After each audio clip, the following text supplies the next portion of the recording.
You know I'm coming. Oh, wow. All right. Ladies and gentlemen, boys and girls, welcome to another episode of the Let's Keep It a Buck podcast, episode 74. This dude's already squirting. Oh, man. Go, baby. Went on a little hiatus. We gave y'all a warning last pod. Last pod went stupid, though. Almost had 5K on YouTube. So shout out to YouTube real quick. Shout out to Twitch. Twitch is in the chat right now. What's up, guys? What's up? Shout out to Spotify, iTunes. Leave us a 5-star. TikTok. Go crazy. You know what I'm saying? Shout out TikTok, Instagram. Shout out to everyone that supports us. If y'all were on the stream just now, y'all saw that Dom was trying his hardest, man. I ain't gonna lie. He was trying. And Discord or his internet, I don't know what the hell is going on, is just not cooperating. So Dom will not be on this pod for the rest of it. It's gonna be okay. But we got the usuals. In the building. Marseille was good to the chat. We was on hiatus. Let me tell you, it was just about respect for me. The contracts and that other stuff I don't know about, but it was for me. It was about respect. Was there a level of respect still there? It's hard to say, but I know Sage was worried about the contracts and stuff like that. For me, it was about respect. That's all it was. I like what was on the paper. I still don't like what was on the paper. Damn. We just want to see the accounting, right, Sage? We just want to see the accounting. I need numbers. I need better verbiage. I need all that shit, bro. Verbiage. But this is my last episode. Damn, that's just how it is. Go ahead, intro yourself on your last episode, bro. Hey, man. So since this is my last time here, TSO Sage. I don't know if you're joking. You can keep sleeping on me. Oh man. Okay. You keep sleeping on me all you want to, cause I'm gone. So I quit. I retire. Just from content creation in general, not even just as sponsor. Fuck it, not even just. Y'all kept sleeping on me. I'm done. Kept sleeping on me. Don't even wake up now. The slept on is it is past tense. You know what I'm saying? The alarm went off and you pushed snooze. So fuck it. Honestly, that's the new swag. Don't upload on YouTube for 2 months. That's the new swag. Is it? Anyways, how have y'all been? How have y'all been for a week? For the last week, man. I don't even need to answer that question. we had an AMP link, and I feel like my immune system goes down every time I'm with them, only because I give my all to that group. But no, for real, it went pretty well. I think one of the videos got cut. We did. Yeah, I don't even want to spoil that video per se, but just the recording just didn't go well. Oh man, it was crazy up in there, and I'll give more details off pod, but it went crazy up in there. But other than that, I'm here getting healthy. I'm about to get back on my grind. I'm about to become an athlete. I'm about to become Russell Westbrook. Really? Yeah, bad shot taker, but I'm about to say you're gonna be 34-19 in dubs. Crazy. No, I'm not gonna be. No. Say. My stat lines are literally 3 for 19. 2 for 22, but I'm still gonna have about 19 points. That's not 18 rebounds, 19 assists, and like 9 to 11 turnovers. There's a threshold that you certainly cross. That's not good. We'll definitely win the game though. If that's what you're worried about, we'll win the game. You just have the ball in your hand a lot. You're not doing anything. Hey, it don't be Russ's fault. I just watched. It don't be Russ's fault though. It don't be Russ's fault. Huh. Nobody has hands. I'm so happy you ain't lagged. Thank you. Nobody has hands. No, I just watched him pass a ball. I don't know how. Rui got behind the defense, and this is today. This game that's going on. Rui got behind the defense. I saw Russ throw a pass, and Rui said, So you telling me that when I leave and I'm potentially not on the pod, niggas is defending Russ? Yeah, I'm about to say. Won't he do it? This man was spouting some bullshit about Russ, and Dom's shit work like that. Well, God is good, man. How you been, bro? If you're not lagging right now. Right now, I seem to be fine. think the issue is fixed. Hey, shout out Rudy. All I'm saying, shout out Rudy, because that's exactly what I did. Booty to booty. But yeah, I've been good. I'm not good right now. Niggas is over here defending and sympathizing for us. It's one thing, it's 2021, and niggas is defending Kwame Brown. But now we're defending Russ? What the fuck is this the upside down? I'm about to say, fun fact, people suck. Some people are shitters, and some people are shitters, some people are losers. I don't get it. Who, Russ? Were you there for that segment when we talked about Kwame? I don't think you were. Were you? No, I think I might have missed. Nah, I definitely didn't get to spew my 2 cents about Kwame. I mean, yeah, he's still going crazy. 200K views a day. If you want to spill the beans on your take, listen. All I'm saying is Kwame Brown. In terms of in terms of what he's been going through like jokes and media through the past 20 years, he's right to want to use his voice and get a platform and speak his piece and speak his mind and say everything like that. Cool. What I'm not here for is everyone acting like this man wasn't hot, bona fide garbage. Like, I don't understand how Stephen A can Stephen A drops a response showing how trash he is. And when you go in the comments, all it is people, oh, this is bad taste, Stephen A. Oh my God, Stephen A. This is so, why would you do this? Nigga, if he did the same thing 10, 15 years ago, made a career out of it. Like, nothing's changed. That's proving Kwame's point, though. Kwame's point is the fact that, yes, relatively speaking, because there's levels to it, he's a bust in the NBA. But for Stephen A to go out there and say he's an absolute bum, like he just can't play basketball, which is what he said 13 years ago. That's just not true. I mean, bro. I see it in this nigga face. He about to fry this shit out of me, bro. Go on. Say what you thinking. I'm sorry. I started lagging as soon as B-Soul started talking about. What are he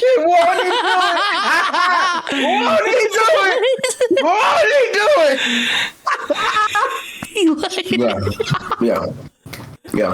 Ding, ding, ding, ding, ding, ding, ding. Hey, we will not tolerate Kwame Brown. He does not tolerate the Kwame slander. We will not tolerate Kwame Bean Brown. Kwame Bean Brown. We will not tolerate the Kwame Bean Brown slander. Sorry. You back, by the way, now. Slander him. Try it. Kwame Brown was, in the words of Stephen A. Smith, he was a bona fide scrub. I'm sorry. Like, I get it. Like, in terms of normal people, like us, yeah, he can play basketball. I will hope so. You're 7 fucking feet tall. Like, cool. But in terms of his competition, which is what we base his career and his abilities off of, like the people he's playing in the league, he was a bum. Like, he was a scrub. Like, I have no problem calling a scrub a scrub. If you ain't a scrub, prove you wasn't a scrub.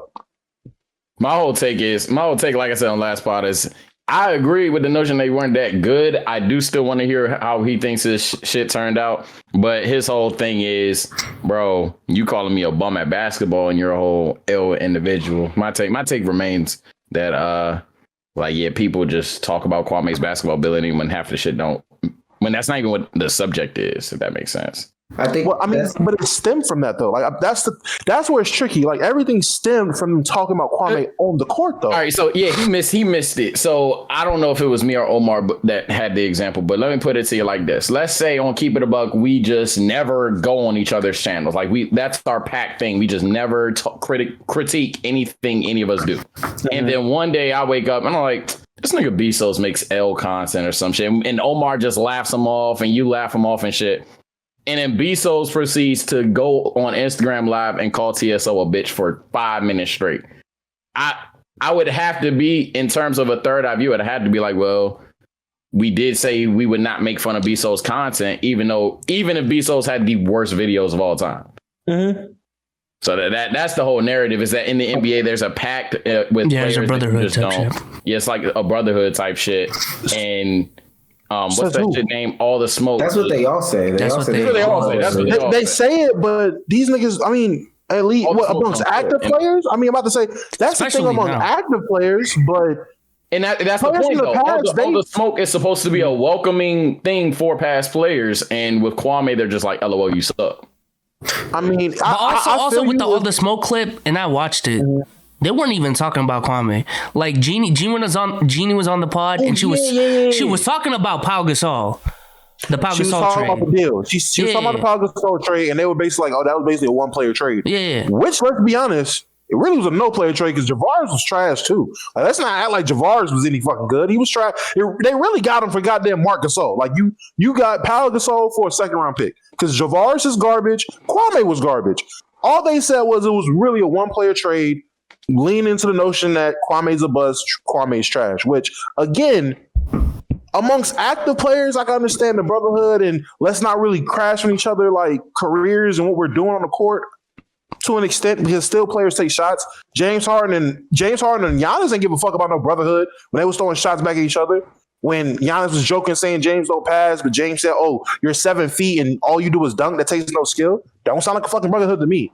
But that's weird too, though. By the way, when we go back to past players, nigga, Shaq critiques every player in this era. Like Shaq holds no bars. Shaq holds no bars against other players from this era. Moments though, like as Omar's blurting out, like that moment with Donovan Mitchell was just weird. That's one of the most awkward moments in NBA. Yeah, that's hella weird. It was a test. NBA players. That was weird. It was a test. I feel like, and that concept to me is weird. Like testing is weird. Let me test a brotherhood, or let me test you as a player, NBA player. When you know, Shaq, now that your career is over, there's much more than just walking around saying, "Well, I'm the best basketball player ever." That's hella weird.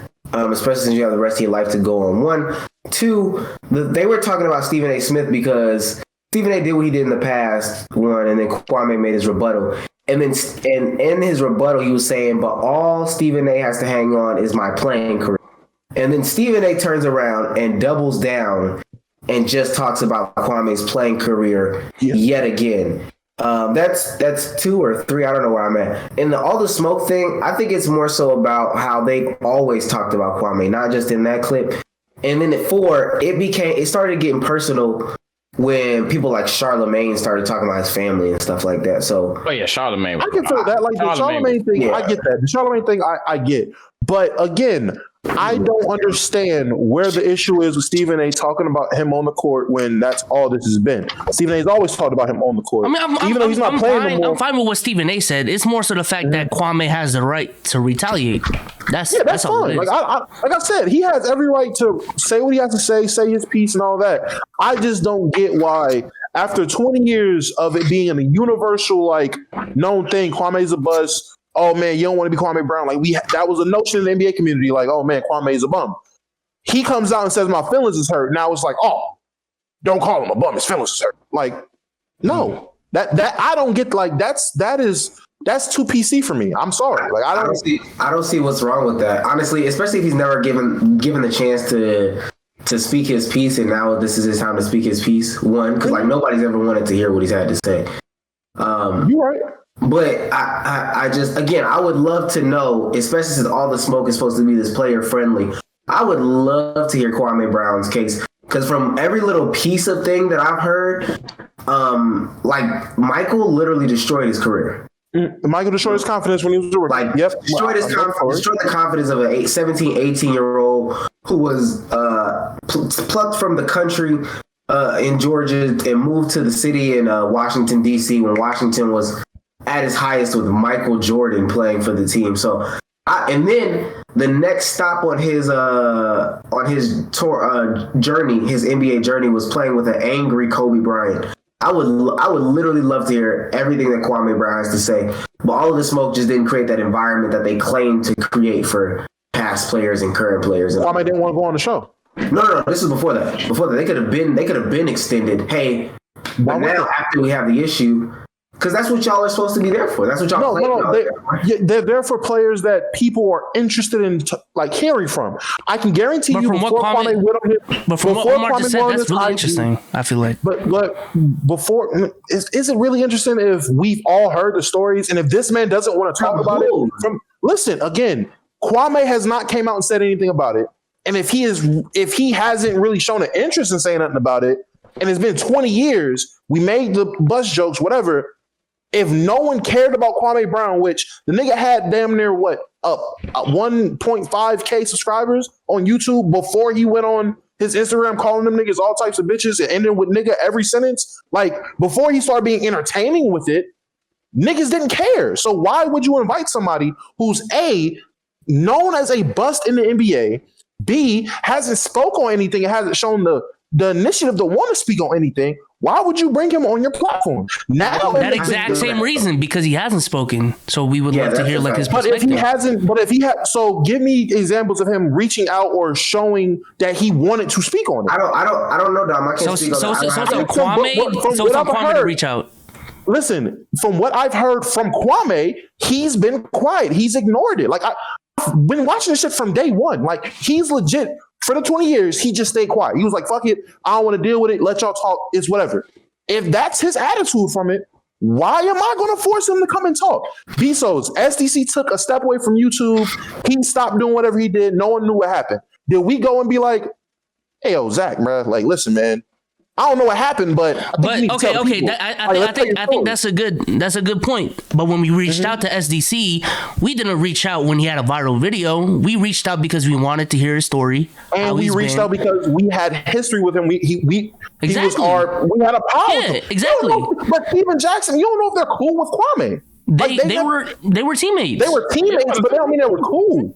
That doesn't mean they're not cool with everybody that they get on. So when you go to work, when you have a job, they get on the brother. I mean the whatchamajig with. They're not. So cool you don't associate with them off the court. There you go. Like, you associate with the people you're cool with. When you have all the smoke, look at everyone they brought on. Everyone they brought on, they've been relatively cool with off the court.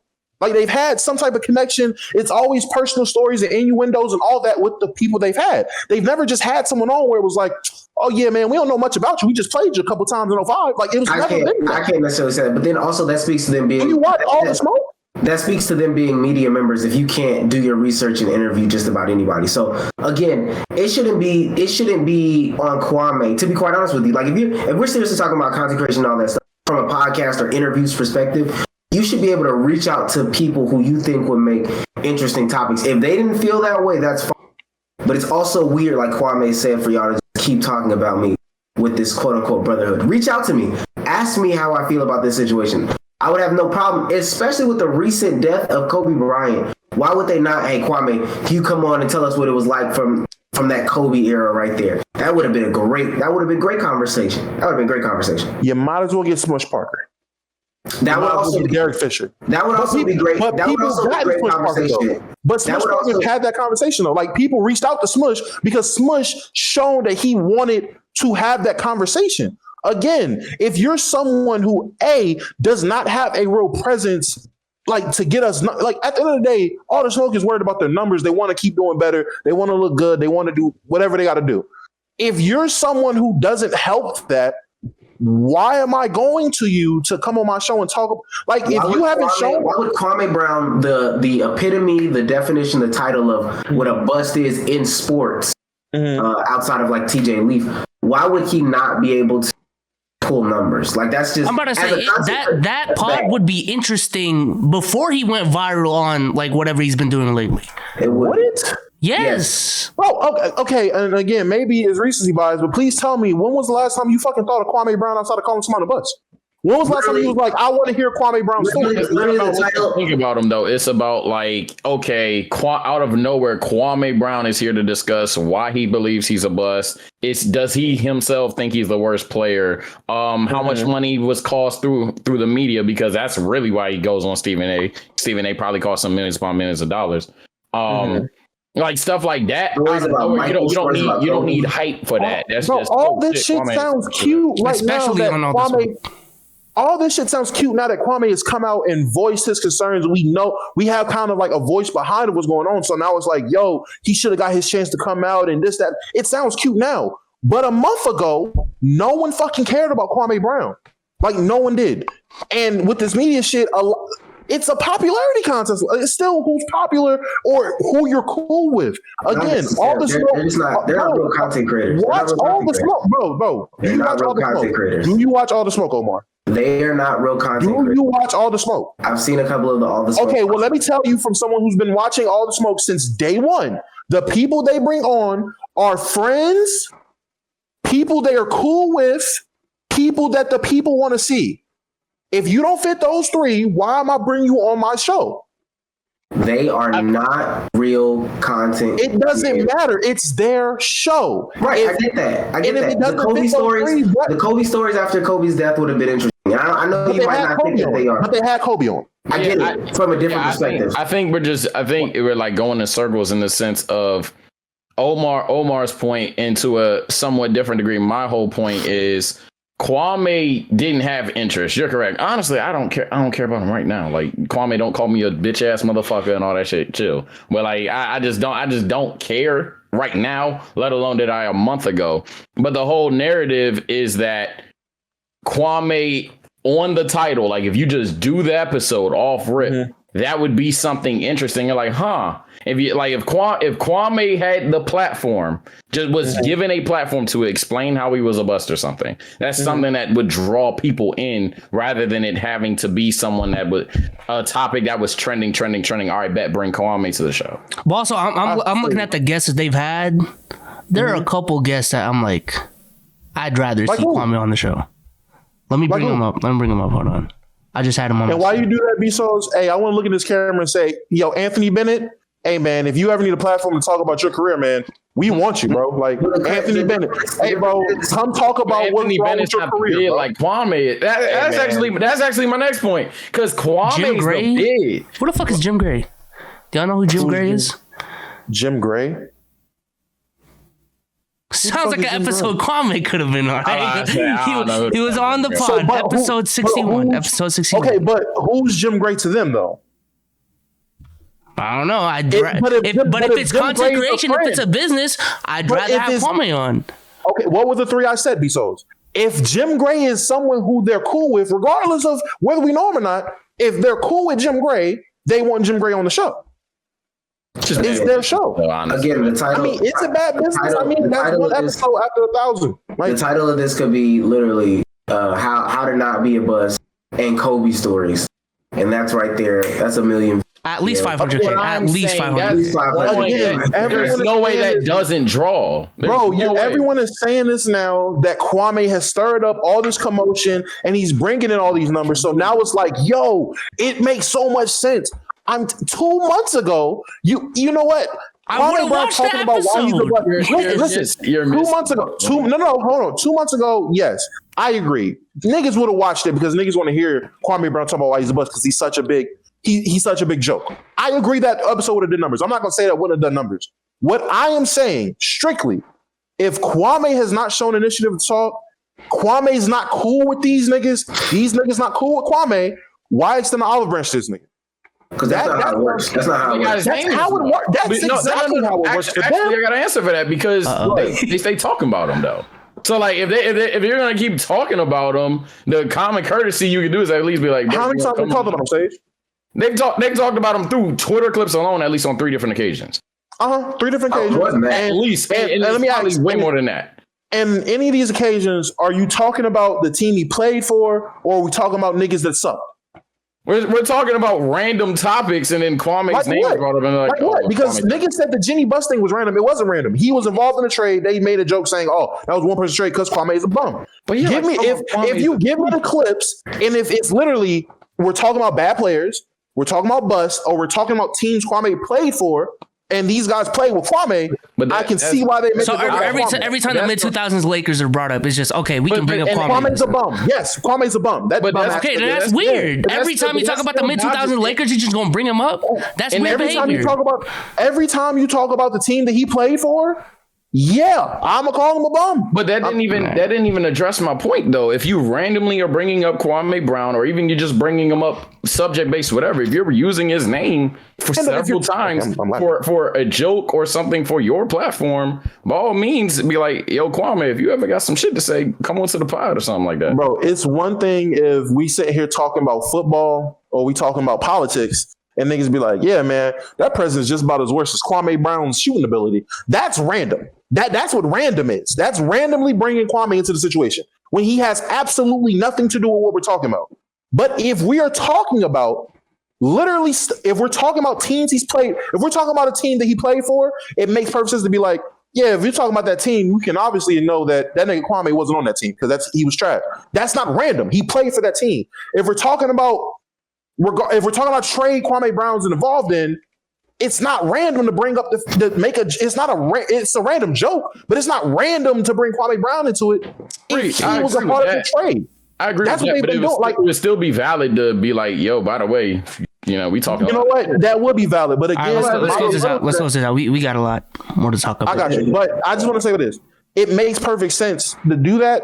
But also, if you don't fuck with the person, I don't see why you need to get the olive branch. If they don't fuck with Kwame, why reach out and be like, yo, Kwame, man, if you ever feel slighted, man, go ahead and let us know your story. If they don't fuck with him, why would they do that? That's all I'm saying. Like, and that's probably nailing the coffin. They don't fuck with him, man. Just let that rock. They're with us. Yeah, let that nigga rock, bro. So the Lakers. I see. All right, next subject. Move on. Next subject. We didn't talk about Kwame. Now All right. Okay. Worse today. Actual topic. We're gonna talk about the niggas who are worse today. Actual topic. Speaking of teams that are worse today, they might not be, depending on how we talk about it. The Celtics have fired both their GM, or that's not the actual story. Danny Ainge retired. And what they did was put Brad Stevens, who's their head coach right now, as the president of basketball operations. So essentially he replaced Danny Ainge. And right now they are looking for a coach. Now Danny Ainge has been a GM of the team since 2003. Around there, it's been like 18 years. Been in professional sports for 40 years. So this is, a pretty, common person in just sports in general that's retiring. It's a big deal in that sense. But for the future of the Celtics, a lot of conversations have been going on. They got beaten 5. I was there for game 4. That's why we didn't have a pod last Sunday. What do y'all think about that? Y'all think it's a good move? Y'all? No. Yeah, do you know the actuality of the situation, Loki? Like, did you read the article on it? I saw I was watching the IG live this morning of the Celtics. It was just a press conference of the whole thing.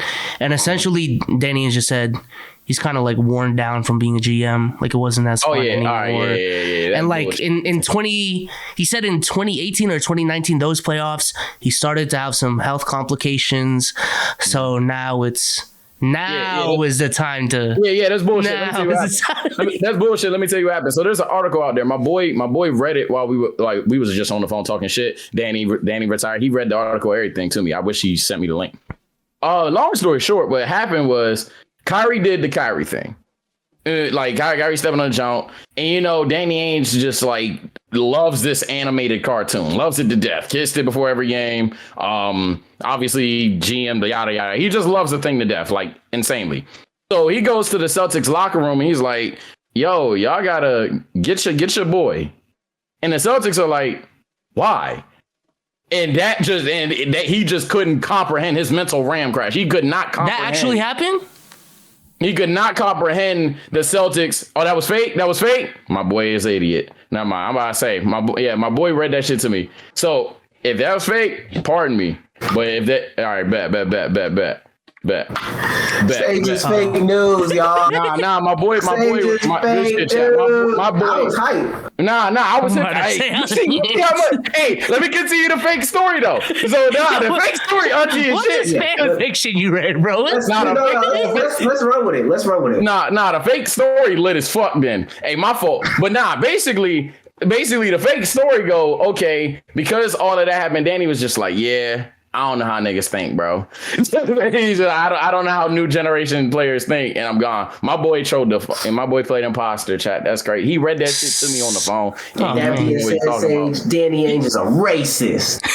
What? Racist.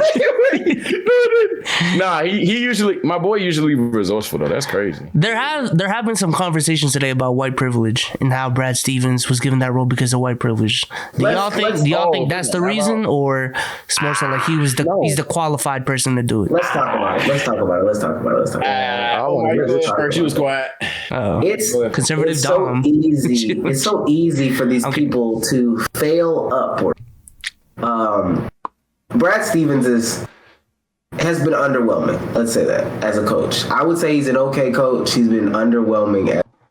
I don't know about that, but all right. He was slated. Go ahead. He was slated to be better than Greg Popovich and all this stuff like this. But honestly, this is a promotion. Like what? Like I don't know. However you slice it, this is a promotion for him. I always feel like it's a bad idea to have these coaches become heads of basketball operations and all this presidents and GM titles, because to be quite honest with you, it trickles down into the day to day. And I can't remember who I was listening to that was on maybe the Bill Simmons podcast. But these need to be, I think it was not Donald Sterling, but Steve Ballmer. These are separate entities and they need to be separated, and never should there be any situation where they conflict. Having the old coach become the new president of basketball operations and have somebody come in is too close for comfort, and they'll trickle down and start to affect each other. That's in what way? In what way? And I know it's slightly different, but you'll see it in situations where there's the coach and the head of basketball operations are the same. Sam Van Gundy, Doc Rivers, Mike Budenholzer are pretty recent examples. And one job lacks where the other one is. And I understand that. And I know you got another point, but I feel like in this case, and I misconstrued the announcement actually because of that, because I thought it was going to be that case like Doc Rivers where he's the head coach and the GM, but he's just a GM now. Like he's not the head coach. So does that change everything? They'll be separated. However, it's too close for comfort. And you might say I'm looking at it too hard. However, this team that they're going into next season with will look pretty much the same.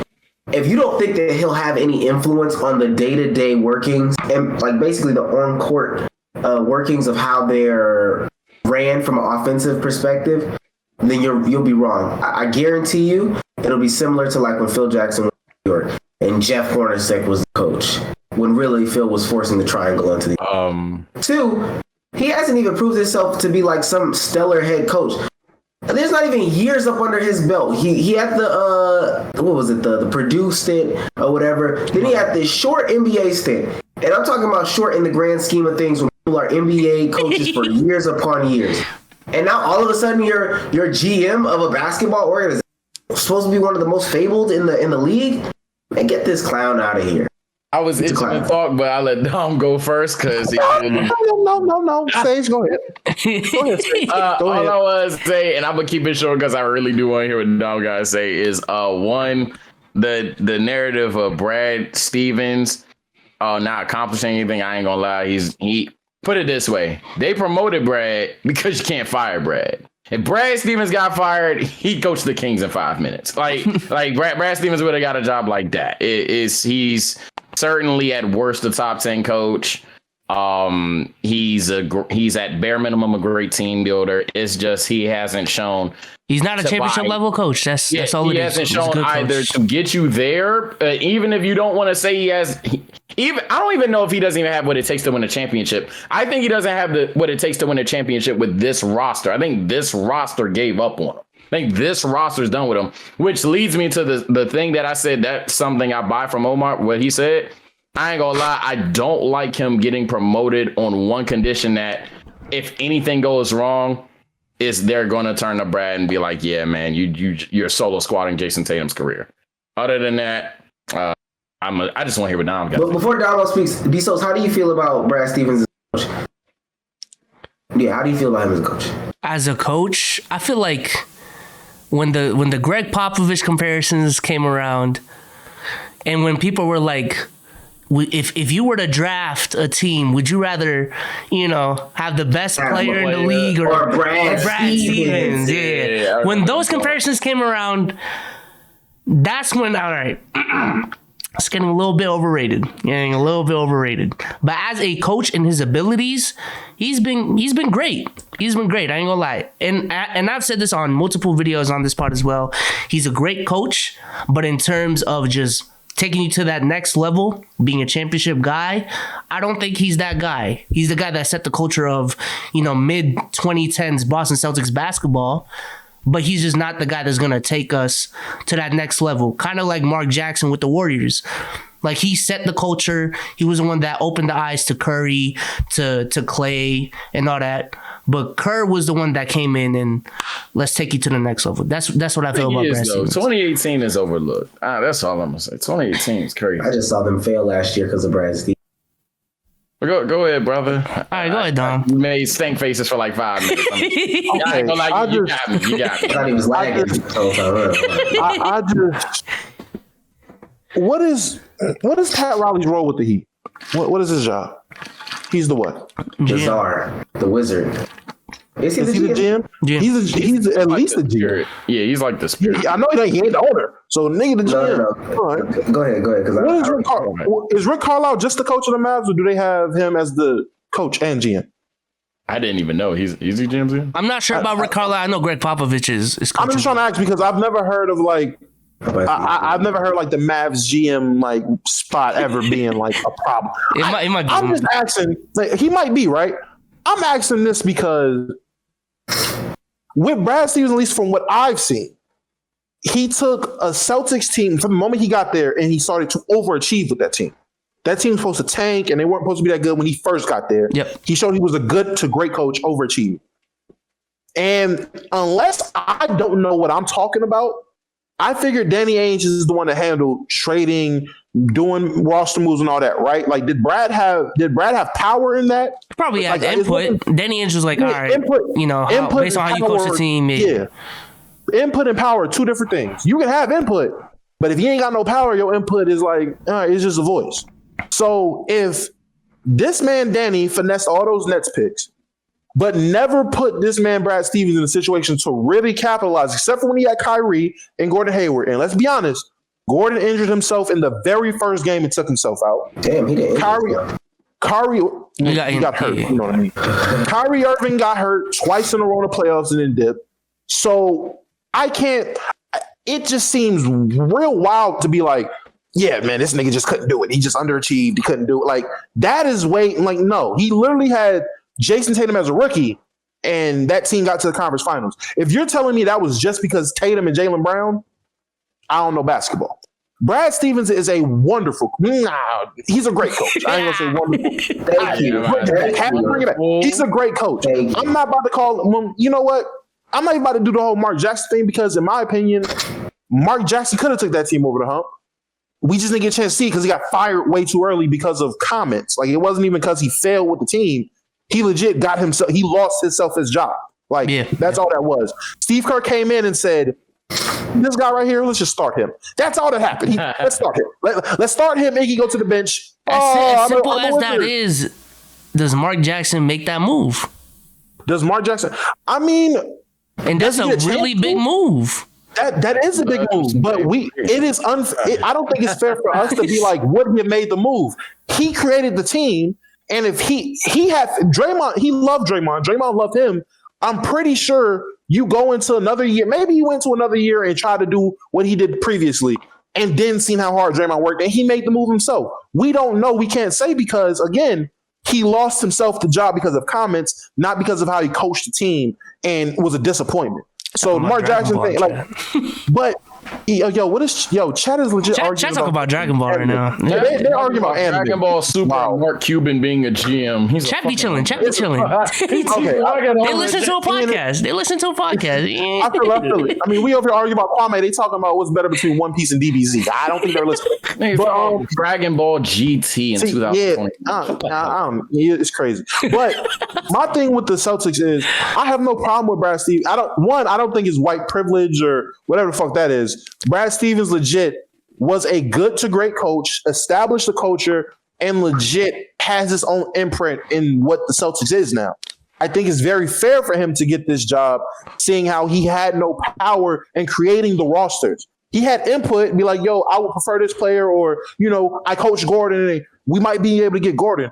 But he wasn't able to legit go out and formulate the roster he's seen in his mind to actually go out and win. Danny did. Danny was the one that was scared to pull the trigger with all the acquisitions he made and all the draft capital he had. Danny was the one that didn't put that roster that Celtic fans really felt they needed. He didn't go out and get the Anthony Davis. He didn't go out and get the James Harden. Yeah. If Brad Stevens goes out and does this, why? There's no complaining. Now, if he goes out and does what Danny did, and he's scary with the trigger, Okay, he is white privilege. He's trash, but I got to give the man a shot. Like he hasn't disappointed me as a coach. I'm not a Celtic fan. From what I've seen from the Celtics, he hasn't disappointed me. They just had some real unfortunate situations. Like Bezos, as a fan, what year was it where there were no injuries where y'all were really supposed to just get it done? And he failed you. I feel like even with the Gordon Hayward injury, 2019 was still. We should at least have won 55 games, at least Eastern Conference Finals. Yeah, I think you're misunderstanding. Maybe what I was saying. What I'm saying. I'm just saying he's underwhelming. He was underwhelming as a coach. Two, he's still an underqualified person for this position. But there's years where he's underqualified for this. He's been coaching. He's been coaching in the NBA for 8 years. And what's his playoff record in 8 years? This is a completely separate job title than the one that he has. And mind you, he has 8 years of NBA experience. Okay, so Omar, tell me what's a qualified person for this job. Because Chauncey was getting the same job offers and he ain't done shit outside of play basketball. That is true. I mean, and that would qualify him just a little bit more, in my opinion.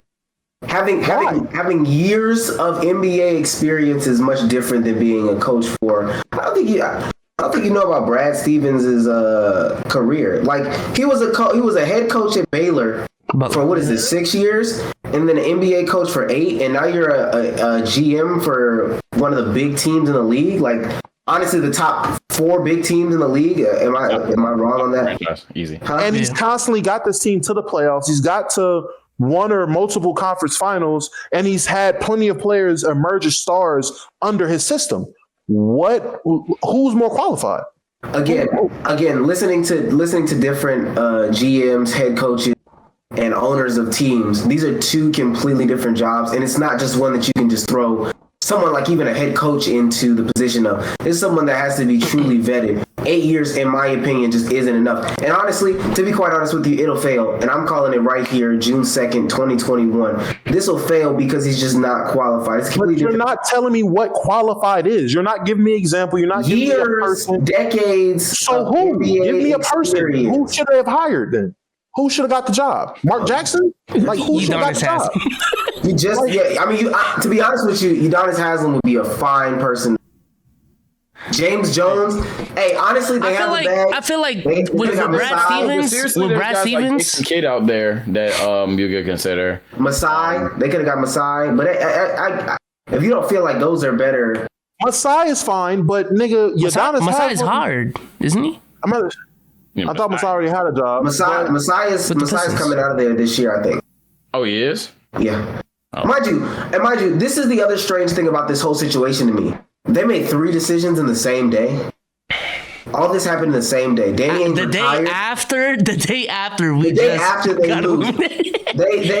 Danny Ainge retires. 2 hours later, Brad Stevens is promoted. 2 hours later, David Fizdale is hired. That's not weird. That was fake. David Fizdale was fake. Yeah, Fizdale. Oh, David Fizdale. I'm not a fake news. Yeah, they don't have. They don't have. But even if those 2 things, like that's very strange. The day after they are eliminated, all this stuff kind of trickles into place. There's no searching process. There's no vetting process. Hell, they didn't even try to kick the tires on Masai. We're admitting that Masai. They didn't call his phone. That's cute. Ayo, Sage, real quick, as a Laker fan, when we got eliminated from playoff contention in 2019, and Magic basically went on an interview and said, "All right, I'm gonna head out," and then immediately they hired Rob Pelinka. Did you think, "Oh man, this is just fishy"? My reaction to the Rob Pelinka hire was, okay, dude's been around Kobe for a minute. He has a bad reputation, so we're going to have to pull some stops. But in terms of experience, I didn't really factor that. It didn't really matter. And then what did he go out and do? He went out and pulled AD in.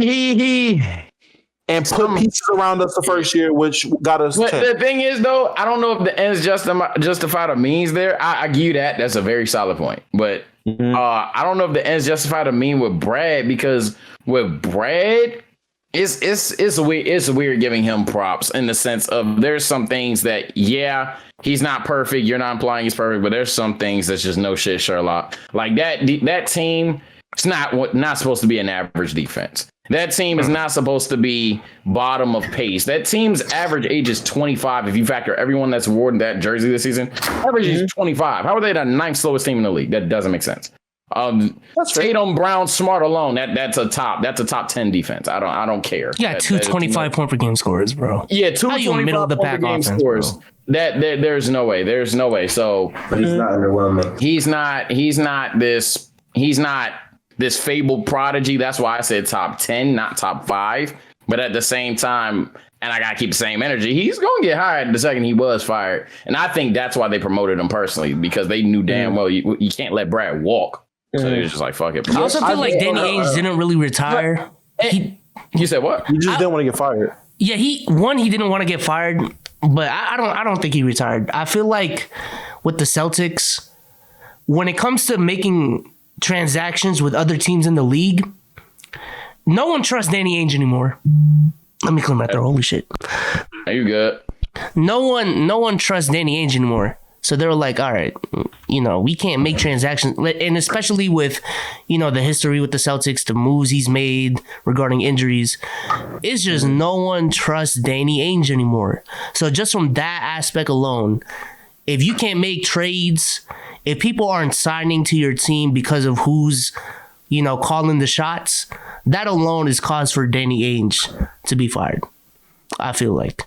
Now, I feel like there's a phrase for that, though. That phrase is part ways, but yeah. I mean, I'm just looking at it like this. And chat, I understand Rob Pelinka was the GM, but what I'm saying is they didn't just have a process where it was like, oh, we gotta let's have an interim guy step in and then we go out. Like, no, they had someone in the front office already. They had a guy they trust, so they said, fuck it. We gonna move him up. Nigga, I ain't no perks. I don't pop perks. Fuck you. But I missed the Lakers point too, because I feel like there's something in that Lakers. Well, no, I said when Magic basically went on interview, like after we got eliminated for playoff contention, when LeBron got hurt in 2019, and Magic just chucked up the deuces in the he chucked up the deuces in the interview and said, I'm out. And they immediately brought Rob Pelinka up and just gave him that role and everything like that when his only background was Kobe's manager and he just Kobe's manager. Like that was really it. To be quite honest with you with that one, the Magic situation was weird because Magic's titles changed throughout that season or even before the season. Magic was apparently not even around the team. I feel like that's a whole different situation. And Rob Pelinka has also been around basketball on that level for a long time. And we're talking about two that have deep family ties. Like they're deep. We'll call them family ties. The Celtics and the Lakers. Rob Pelinka has a deep family tie with the Lakers for a lengthy amount of time. Yeah. Brad Stevens does not. The reason why Danny Ainge was there for so long is because of deep family ties. And to be honest with you, from what I've heard, it would have been Larry Bird if Larry Bird didn't go to Indiana when he was being an executive. But those are two teams with deep family ties. Brad Stevens is, to be quite honest with you, an outsider. He's been there for 8 years, dog. It's weird. It's weird. Yeah. So he's been there for 8 years. He's extremely young too. Holy shit. He's a young guy, but he's a good basketball mind, and IQ is IQ. I don't think you need to be in the NBA. I don't think you need to be around NBA players for 10 plus years to have IQ about and knowledge about basketball. You just sat here, looked in your camera, and said, "You know what, man? Udonis Haslem might be. He's definitely more qualified because he rode the bench for fucking 8 years. Like I don't." Also, it also might be the fact that they chose Brad Stevens because he already knows the roster and he knows the weaknesses. So that might be a part of it as well. And maybe it's a mistake. We'll see how it plays out. But I think when it comes to Boston, they there needs to be a conversation for not only experience, there needs to be a conversation to just get a new face altogether because that too. The talent's there. It's no way that this team is where it is now. That's the bottom line. Call it the casual take if you want to. There's no way a team with 225 point per game scores that are 6-7 up and are two-way. They're literally the Clippers light, if you really think about it. And even Clippers light is not a 7th seed first round exit. So James Jones. But they're going against Luka. That don't count. James Jones is a counter argument to that, Udonis. James Jones literally has the Suns looking fantastic. I mean, But that's just because you can. I mean, anybody with a mind that can build a team can build a team. I don't think it takes you riding the bench for 15 years to be able to put a team together. That's what I'm saying. I get what you're saying, James. I just think it's a great mind, like Sean Marks. Like Sean Marks, bench rider. Speaking of leaving, Dame needs to leave Portland. Dame needs to leave Portland. That was a W transition. I get that. Damian Lillard can have my kids, bro. Let me chill. No, that performance he had last night, bro. Yo, that performance last night. I don't know if everyone in this panel watched it. Fantastic. I ain't never. It was like. It was like. Yeah, I got No, stop. Stop time out. I don't care. Sorry, so nah, motherfucker. Do not do this. Nah. Sage, why are you saying it like that? Sage, which NBA player can have your kids? Which NBA player can have your kids? None? Dame is the answer. Dame is the answer. You don't like basketball. Number two is Luka. I don't like basketball enough because I don't. Oubre for sure for me. Oubre for sure. You don't like basketball. If you don't like that, you don't like NBA basketball. Hey. But anyways, yo, the shots Dame was making. Snack Levine's top 5. But the shots Dame was making, bro. Yeah. Holy fucking shit. It's just bang. You know what I'm saying? They like what they like, Ma, but I think they tripping. Better than Steph. I don't know what to say. Can you elaborate? I heard you've been going on a world tour today with that take. What's going on with that take? I'm not gonna say better. I don't know if you're trolling, but he is. I just feel like if you switch their position, switch them as players, honestly, the outcomes would it's too crazy. Like I just feel like it would probably be the same outcome. For This year, just this year. I mean, probably since Steph started winning titles the year before, actually 2 years before that, when the Warriors really started making the playoffs. And Steph, you're doing the if Dame was a Warrior thing. If Dame was a Warrior. Oh yeah, hell no. But anyway, yeah, I'm about to say I'm not. Yeah, but we're not even about to do that dumb shit. I say this about Dame. One, that segue to it. I ain't gonna lie. I go to the barbershop today, and it depressed me. The first 10 seconds, I said, "Do you see that Blazers game? Yeah." If I don't know, he might be better than Curry, bro. Can we stop doing this? You niggas do not learn. Y'all don't learn anything. It's one ear out the other, bro. Dame's amazing. No cap. He was the best player on the floor last night, easily.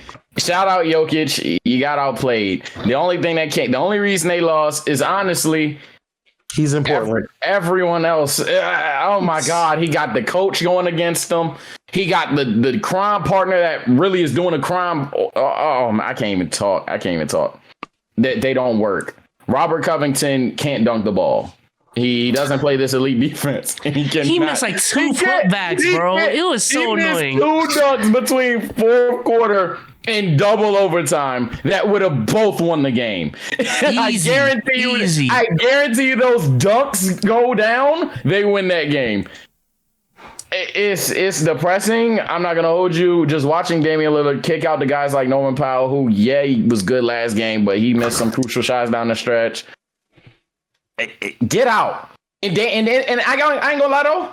And I don't want to rap too long, but I got to give 30% of it to Dame for the fact that he's doing that. Oh, yeah, man, I'm a homer. I got to stay loyal to my troops, big Blazers. I ain't going to lie. That's BS. That's BS. I got to give him some slack for that because, one, you're not applying any pressure to your franchise when you do that.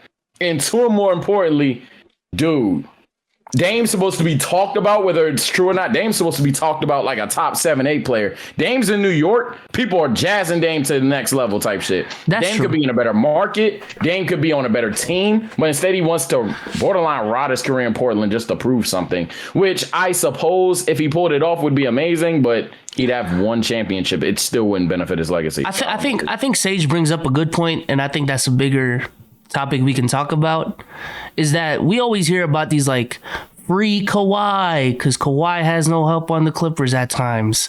Free LeBron when he was on the Cavs. But how much do we have to hold these players accountable when we are in an era where there is a lot of player mobility, where the players do have a lot of control, where they do have a lot of leverage. And understand, general management, it's not all up to them.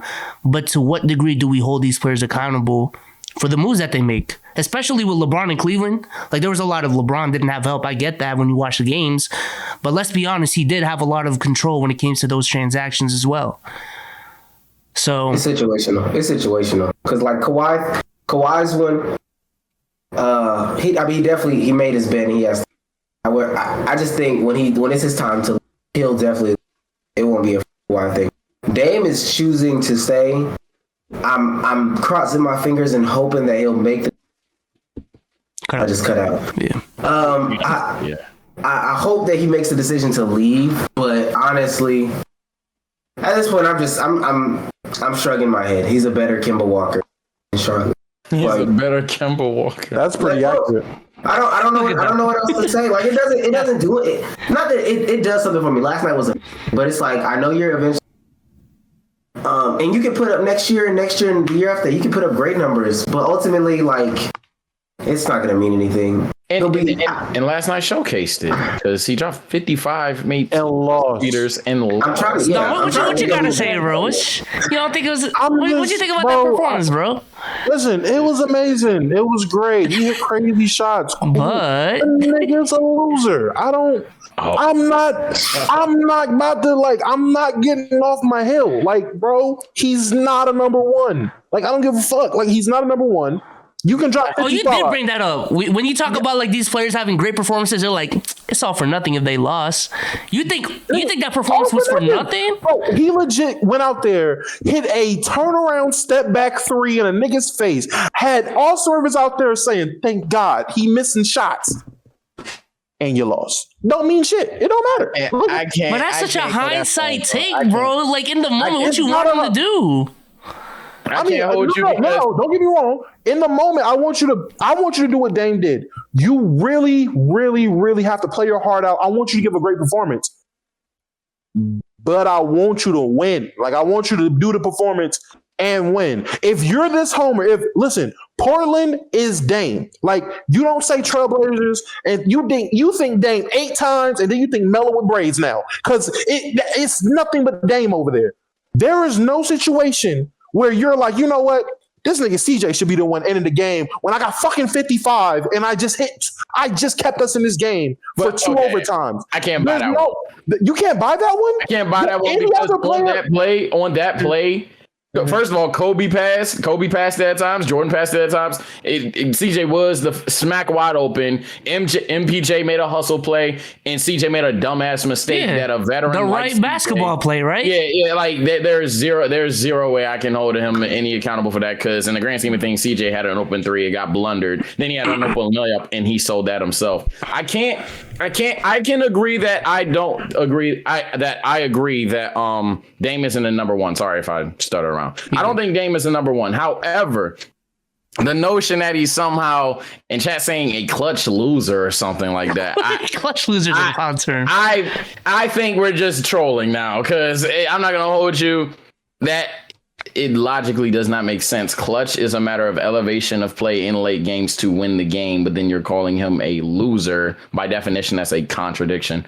On top of all of that, Damian Lillard has shown that he just needs something, and they haven't given him anything for a long time now. Like this dude's best player has been CJ McCollum. For who's Dollar Tree him? 5. He's just playing with a Dollar Tree version of himself. Like y'all made Buddy that Hield with opportunity. He's a Buddy Hield. He's Buddy Hield. Either way, the point is CJ honestly is a number 2 if conditions are met in the most perfect schematic ever. He's really not a number 2. He's a number 3 in every situation. Yeah. Jamal Crawford. He's really not a number 2. Okay, he's a number 3. I was just trying to get away from hot takes or whatever, but yeah, he's really not a number 2 then. Landry Shamet in Portland. Oh my God! Why are you ready? But if CJ's not that guy, Terry Stotts is by far one of the worst defensive head coaches. I hate him. I'm sorry. No, I'm sorry. I was reading chat. You know what, Sage, go ahead. I'm not about to. Go ahead, bro. Go ahead. Wait, what did he say? Say no point guard can be number one when the best point guard in NBA is fucking Stephen Curry, who's the number one. I'm off a perk though. Niggas say I'm off a perk. Like, bro. Sham, you gotta understand. Sometimes when you talk basketball, man, everyone's gonna say you're stupid. No Curry's a shooting guard. Bro, I can say Curry shoots the ball well, bro. Well, he's the GOAT, or well, he's overrated. You can't, I just want to say this because niggas is really owing what I said about like Dame's 50. Like it don't really matter because you fucking lost. I mean, I mean that like to the like no matter. LeBron legit had the best game, probably one of the best games of his life against the Warriors, and JR fucked it up. Don't fucking matter no more. Like you lost. Like.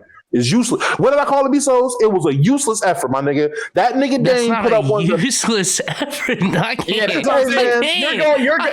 my issue. You're going a bit extreme. I know. You're like you saying it in a troll way, but you serious because it's like no, he's just not trolling, Sage. It's just he's serious. Yeah, I'm gonna say because it's like there's no that doesn't make sense. I can't even sugarcoat it. It makes zero sense. Hey, he can't be a guy who you trust down the stretch. Wait, and then be a loser. That doesn't make sense. Watch this. What was the end score of that game? That's not wait. Denver lost. Denver won by 7. He lost. He lost. Denver won by 7. Yeah. Yes. A lot of fouling. So what you're telling me is if we take away the fouling, if this nigga Dame had 59, they wouldn't have won. He made the right basketball plays. Oh my God. I swear to God. I swear to God, if LeBron was in the exact same situation. I just told you that was my final point. Bro, it's a double standard. I just told you when LeBron was in that situation. No. When LeBron was in Cleveland in that 2017 playoffs or whatever, and he passed it to Korver because it was the right basketball play. Thank you. Not even talking about that. When he passed I'm talking about that. What was that then? What was that then? What was that? That was a player who always does that doing that. I don't know what we're talking about. Wow. So in the game where he had 10 assists and 1 turnover, he wasn't doing it that game? What are we talking about? Dame, last night. 10 assists, 1 turnover. Just 1 turnover. He was facilitating. 12 threes. That's fine. 10 assists, 1 turnover. That's cute. You can't ask more from a player. You really can't. Sage, I can ask him for 4 more points. I mean, you can, but you're wrong to do that. Go ahead. All I gotta say to wrap it up is CJ McCollum is Kevin Martin on the West Coast. Dame just needs not even that he needs help. Last night when he walked in that locker room, he should have looked around and did the Magic Johnson. I'm not going to be. It's not it. Like some stuff is cool. Some stuff is cool. It's cool to stick around, but just get on up out of there. Okay, just get on up out of there. Honestly, he can go anywhere. To be honest with you, I don't care where he goes. Just get on up out of there. I want Dame to get up out of there. Listen, my gripe with Dame. No, that's what I mean, Dame. I'm saying Dame. You're not about to what you call it. You're not about to get it done with Portland. You can put up 100 points. You're still probably gonna fucking lose. I'm at the point with Dame where it's like, for me and people, I get it. It's crazy. I'm so blasphemous for saying what I'm saying, but I say it from a position of I'm just sick of this nigga legit being out here trying to be a number 1 option for a team it won't work on because you're so like Omar said or whoever said it. He's so fucking loyal that the team. It was like when Giannis was in. Like he's not putting pressure on nobody. The only time the Bucks made a significant move to help that team to get Drew is when Giannis said, "You know what? Free agency's coming up." I do want to win. So unless y'all do something, I'm out. And what do they say? Oh, we ain't having that. So Chris Paul, Drew, whoever we can get, we gonna get somebody up in here. They traded 3 firsts for Drew Holiday, not because Drew's worth 3 firsts, but 1, it kept Giannis ass, and 2, what would Drew make that Bucks team become? That's why they did that. The second people were raging at that trade. I said, that is a beautiful trade. That is a beautiful fucking move. Since the game is go ahead. No, go ahead.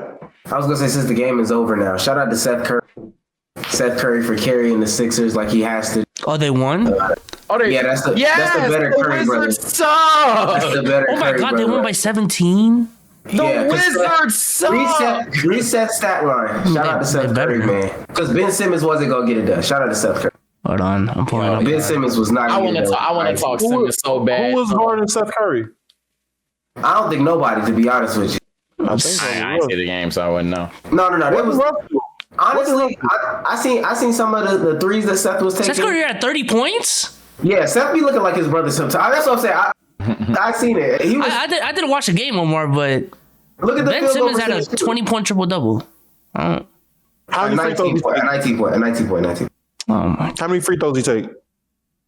8. I went 5 for 8. What did he shoot? 5 for 8. 5 for 8? That's what I'm talking about, Ben. Hit your free throws, baby. Tobias Harris had 28 too. Seth Curry almost shot 60% from the field. Look at Westbrook. I can't. Yeah, I know he was going. What Westbrook do? Come on, B-Sauce. Come on. Read out the Westbrook stat line. 7 for 20. 7 for 20.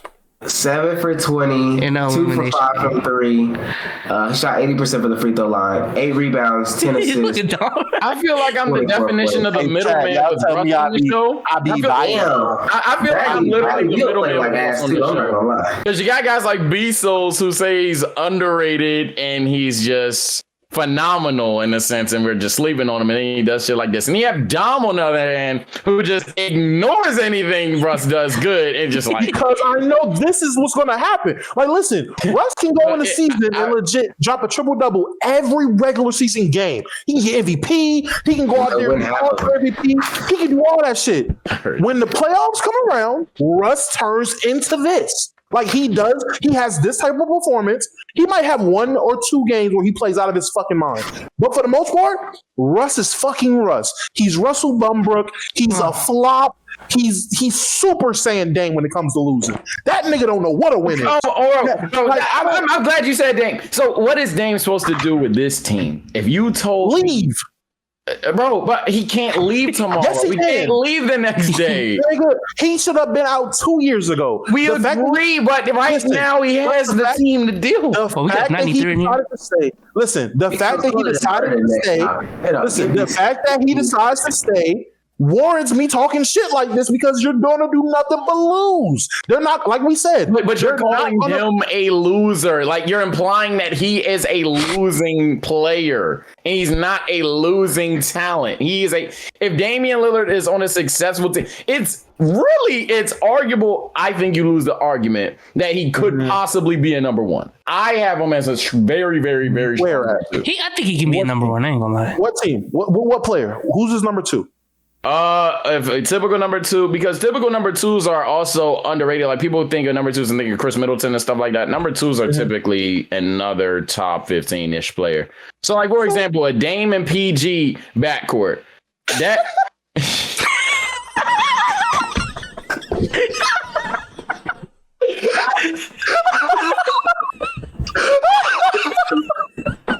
As soon as he said that, as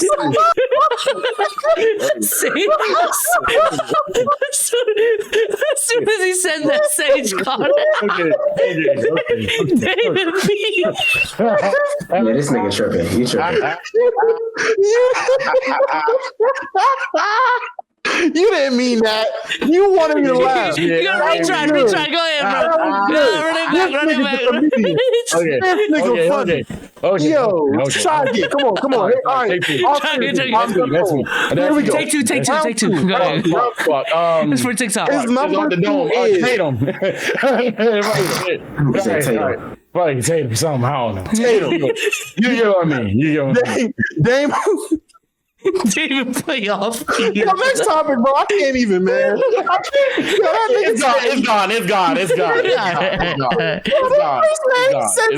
gone. Yo, you put him with Paul George. Omar, you fucking with Damon PG? Hey, man. The second I said that shit, I said, wait, Damon. Who? Damon PG is better than Dame and wannabe Joe Johnson over there. I don't know. Oh man! All right, next topic is a drawback to 2 topics ago.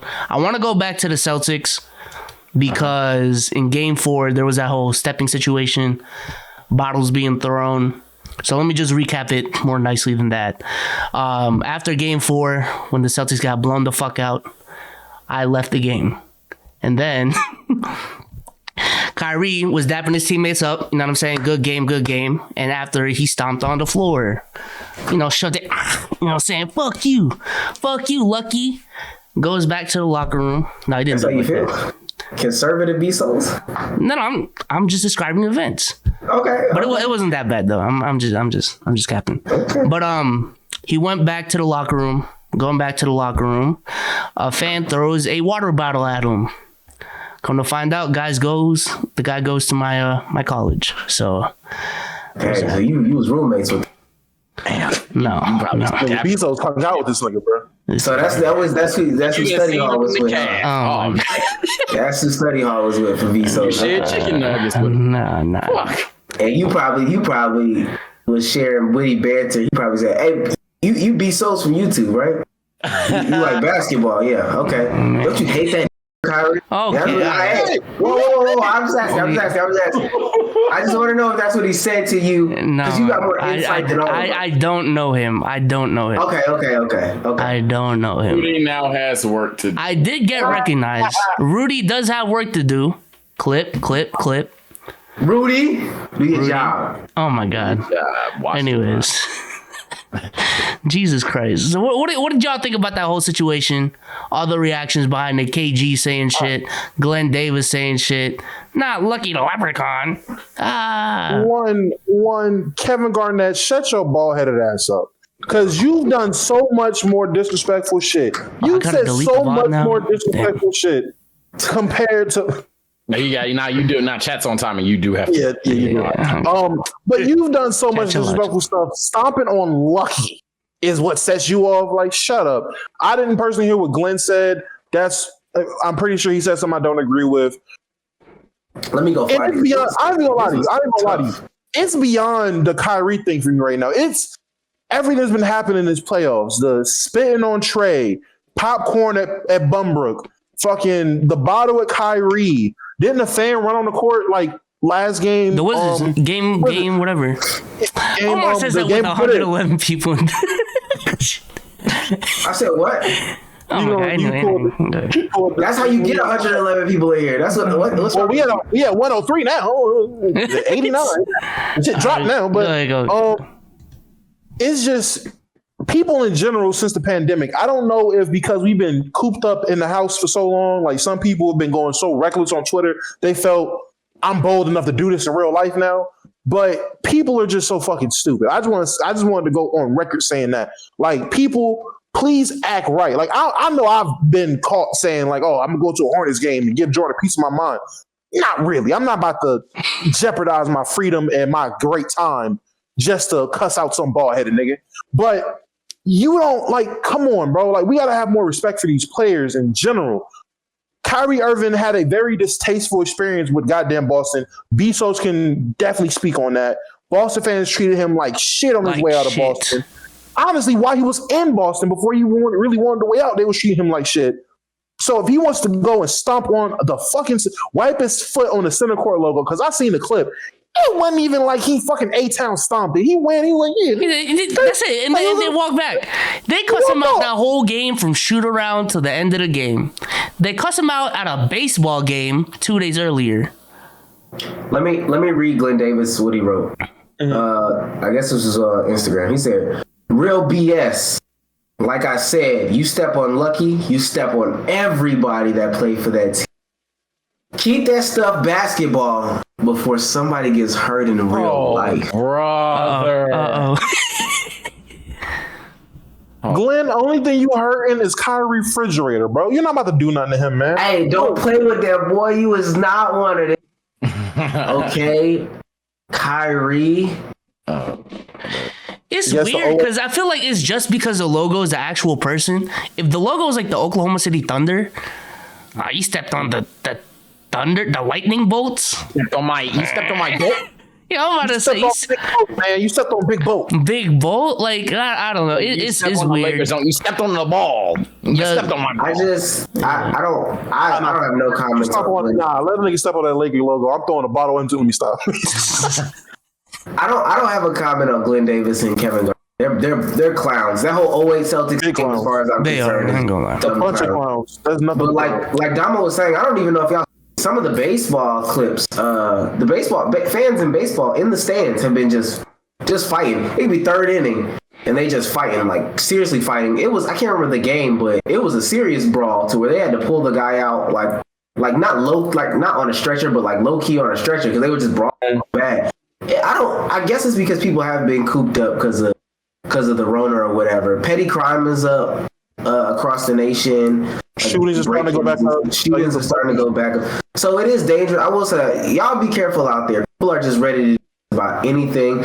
I don't know if you've seen, it was some clip on TikTok where this dude, when the Knicks were in Atlanta not too many games ago, I think it was last game, somebody ran up on somebody on TikTok and was like, yo, you got this Julius, take that jersey off. And I'm thinking to myself, that's comedy and all. That's comedy and all, but like that's the wrong like stuff to be doing right now. Like, cause he could have just. It was three of them too. It was three Knicks fans. He was like, "Take that jersey off." They could have snapped on, bro. I don't know. It's getting crazy. I don't know if it was just something I just noticed when I went to the game, and or maybe it's something because everything is opening back up.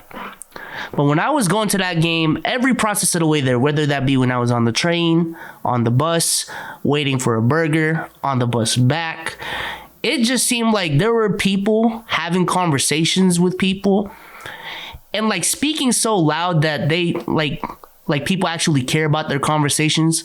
Like they're the center of this whole last city. And it's just, I don't know if it's just something I've noticed recently because I'm being more observant, being outside and shit. Or maybe it's because of COVID and people thinking they're the center of attention and everything. But it's just weird. It's just weird. Damn. I thought it kind of been like that before then though. It was always like that. I thought you get pulled up to the back of the arena where the players go in. I thought they sent cars for you now. You said the bus and the train. In 2017, back in my prime. Oh, okay, your prime. Okay, so yeah. I thought you did league fit to walk through. My bad. Nah. No, but I feel like that night I got into a car crash. Or not me. The show 4 got into a car crash. His driver got into a crash. Oh damn! I ain't gonna lie. Me and my boy Tim. I'm living in his house right now during the summer. I brought him to the game because I had a +1.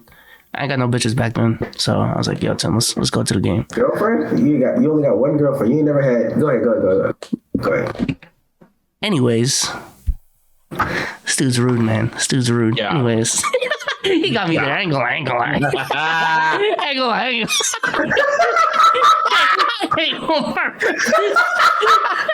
hate you. Anyways, going back from the game, picks us up, having a great conversation with the driver. Great guy. Dude just runs a red light. Me and my boy go with like a second left. Like, wait, why isn't he stopping? He just goes through a red light. We get T-boned. And luckily we were in a Cadillac Escalade. So if anything, the other car got most of the damage. And luckily, no injuries. There was a kid in the other car too. But that's the first time I've ever told that story, actually. So, anyways, yeah, I got exposed, man. Crazy. Slow your ass down. That's yeah. I gotta start slowing down, man. What you call it? Girl with the school recently just died in a car crash, and it's crazy because like I ain't gonna lie, I drive reckless too. I ain't gonna say I drive reckless, but when I hit the highway, nigga, you think I'm like the McQueen in that bitch. Like I got I saw a Phantom Story the other week. Dude was going Phantom Story on Instagram. That's how New Yorkers drive, though. Yeah, New Yorkers drive mad aggressive. I'm not gonna lie to you. Like New Yorkers drive mad aggressive, and because I was in New York for so long, I kind of picked up a lot of those aggressive tendencies on the road. Not really good to have that aggressive tendency in North Carolina. Like niggas are so passive on the roads down here, and I'm out here just like that too. Everyone's slow, if anything. Yeah. Like, it be killing me, and I be forgetting like I'm not up north. And the speed limit is like higher too. Like wherever there's a 65, there's a 75, and the drivers are just going slower. They just cruising. I'm like, bruh, all right, and so, but nah, man. So to touch on the point you made, I feel like that was pre-COVID. Like a lot of people, like some people just aren't. They just want to be the center of attention, or they just don't know how to regulate their voice in public.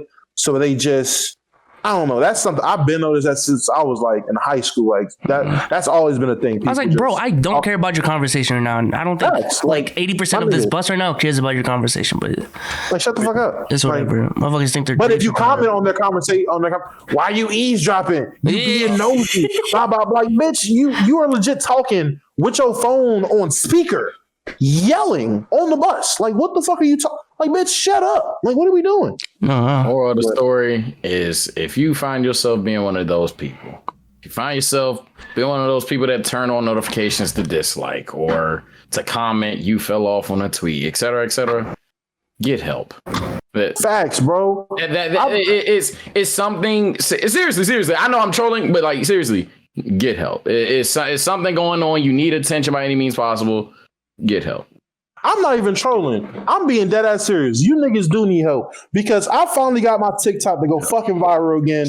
And you know what? It's like half the comments I fucking seen. Report it. Oh, now like, bitch, if the content's not for you, move the fuck on. Like, why you have to stop, report my video, then let me know you reported it. Like, okay, I get it. This ain't your cup of tea. Keep fucking moving. There's literally hundreds of thousands of people who fucking like it and they're laughing. Why? Because, oh man, I don't, it's distasteful. You gotta fucking report it and try to get my shit knocked the fuck off. Like, eat a dick. That's how I feel. No troll, no nothing. Eat a goddamn dick.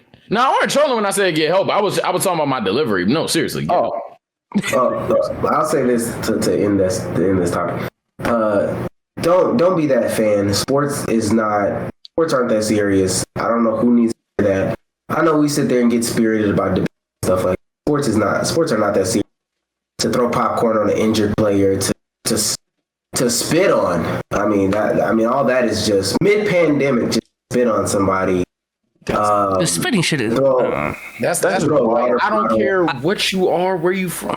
God, I said on my video, it wasn't even disrespectful to Trey. It was disrespectful to the person, like the rope. That lady, that girl that sat below, that was sitting beside 50. Like, you seen her like you spitting over my head. I'm like, yeah, what's going on, bro? So just that alone was already disrespectful. But all of them, literally all of them were crazy. Yeah. Just don't be that person. Just don't be that person. Really, it's not worth it. That's it. Wizards, I mean, Wizards were losing. And Russ is hurt. They said, yeah, bro. I mean, fuck out my stadium. Fuck out my stadium. Like, going crazy. What the fuck? Yeah, that's. And then they got the "what did I do" face. Like, there's not a million cameras in here that watch you do it. Man, one of these days, these players are gonna leave. Privilege, my boy. Privilege. They already did, bro. Mouse at the palace, and they still doing it. I'm already. Hey. I'm saying again, like one of these days. Hey, man. Hey, can I drop a theory on y'all real quick? This is for the talk. Go ahead, go crazy. I heard the talk loves some theories, man. What's good? Hey, man, listen. First of all, yo, 250K on the talk right now. Hey, we out here getting viral again. I love it. But nah, man, this is a basketball theory. I just want people, because I got money on the Nets and Bucks series. And everyone out there, I just want y'all to know, if you got money on the Nets, you might want to take the money off the Nets. I'm letting people know now. I don't know when. I don't know what game. Kyrie about to quit. Kyrie quitting basketball. I feel like I'm calling it. It's very bold. I feel it coming. So is this your theory? Yeah, this is my theory. I'm not. This is my theory. No. I'm just saying, based off the fact that he's been like, Kyrie's a person where it's like he's really in tune with his mental health right now.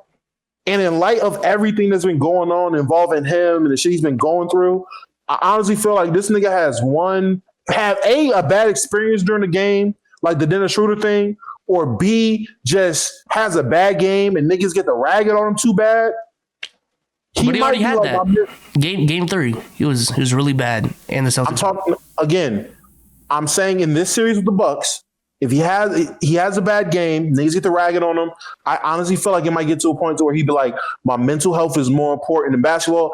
And the fact that, what's her name? Naomi Osaka, Corday's girlfriend, in light of her giving up on the tennis thing because of her mental health. Did she retire from tennis, like momentarily? Not. She just withdrew from the tournament, like one of the main tournaments going on now. Mm-hmm. But even that's something big. Like that's major. That's not something normal. Like, that's really something powerful.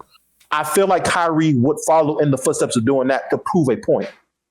That's what I just feel like Kyrie go down that path. I'm not saying like, I'm just saying if Kyrie has a bad game and you see him walking off the court looking like he ready to call out of work, don't be surprised if he be like, yo, my mental health is more important than basketball.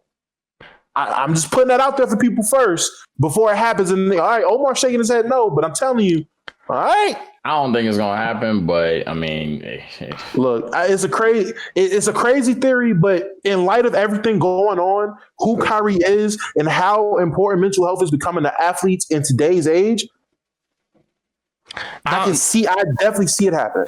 Dom, real quick, do you have to leave for work or you extend? No. Because I moved, where I moved is closer to my job, so I'm not like an hour away anymore. So let's go, chat. Woo! Hey, Domo Extendo pack. Let's go.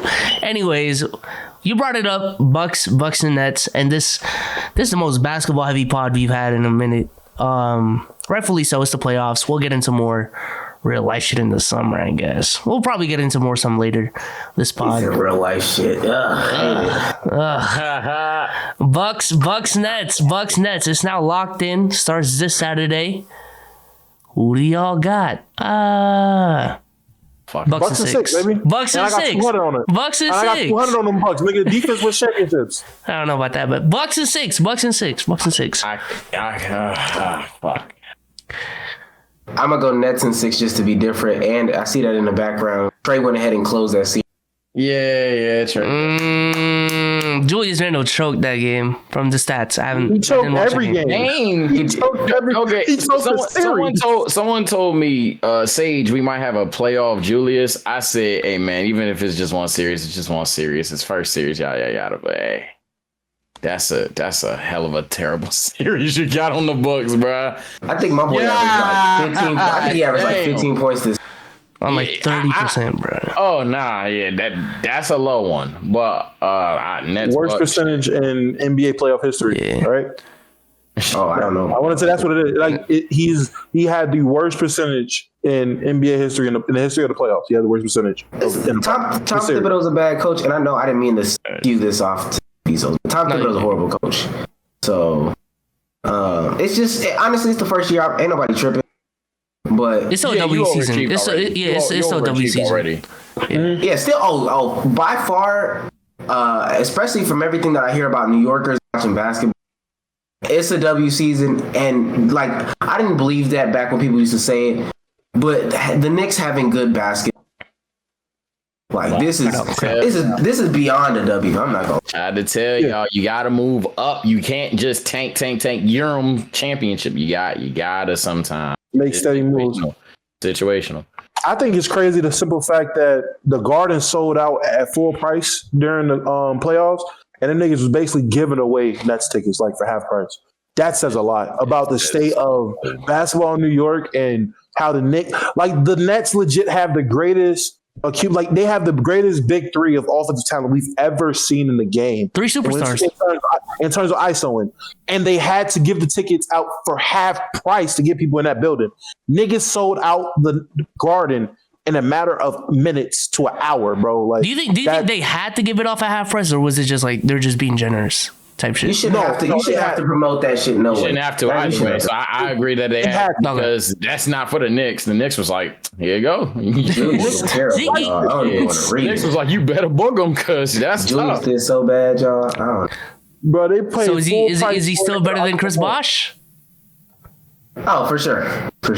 Jesus Christ. God damn. All right. Still better than Chris Bosh. You remember how this went? It ended up being Dirk over Tim Duncan. We're not doing this again. So Nets Bucks. Oh yeah, I never gave my say. I have no fucking idea. No, Bucks and 6. I'm sorry. Ooh, don't hold me to it now. But I guess for the sake of it, Nets in 7. No, Mike. This is saying that. This is a super team. He don't believe that. Nah, he don't believe that. He don't believe it. Look at his face. The Nets are a super team, bro. Is this really what a super team is, bro? No. So a super team. Crazy. Here's the thing. This is a perfect counter. The reason why the Bucks are a perfect counter to everything that Brooklyn's trying to do. Isolation scoring. Okay, try that on Drew, Giannis, and Middleton. A little bit lesser on Middleton, but try it. You're going to run a high pick and roll, which you're not going to do, but you're going to try to run a high pick and roll. Giannis in that motherfucking paint. Brook Lopez knows how to play it well, and they've been spamming drop coverage for years. Go ahead and try it. They're in terms of shot creation on their end, they got that too. Giannis is also going to be able to do whatever he wants offensively.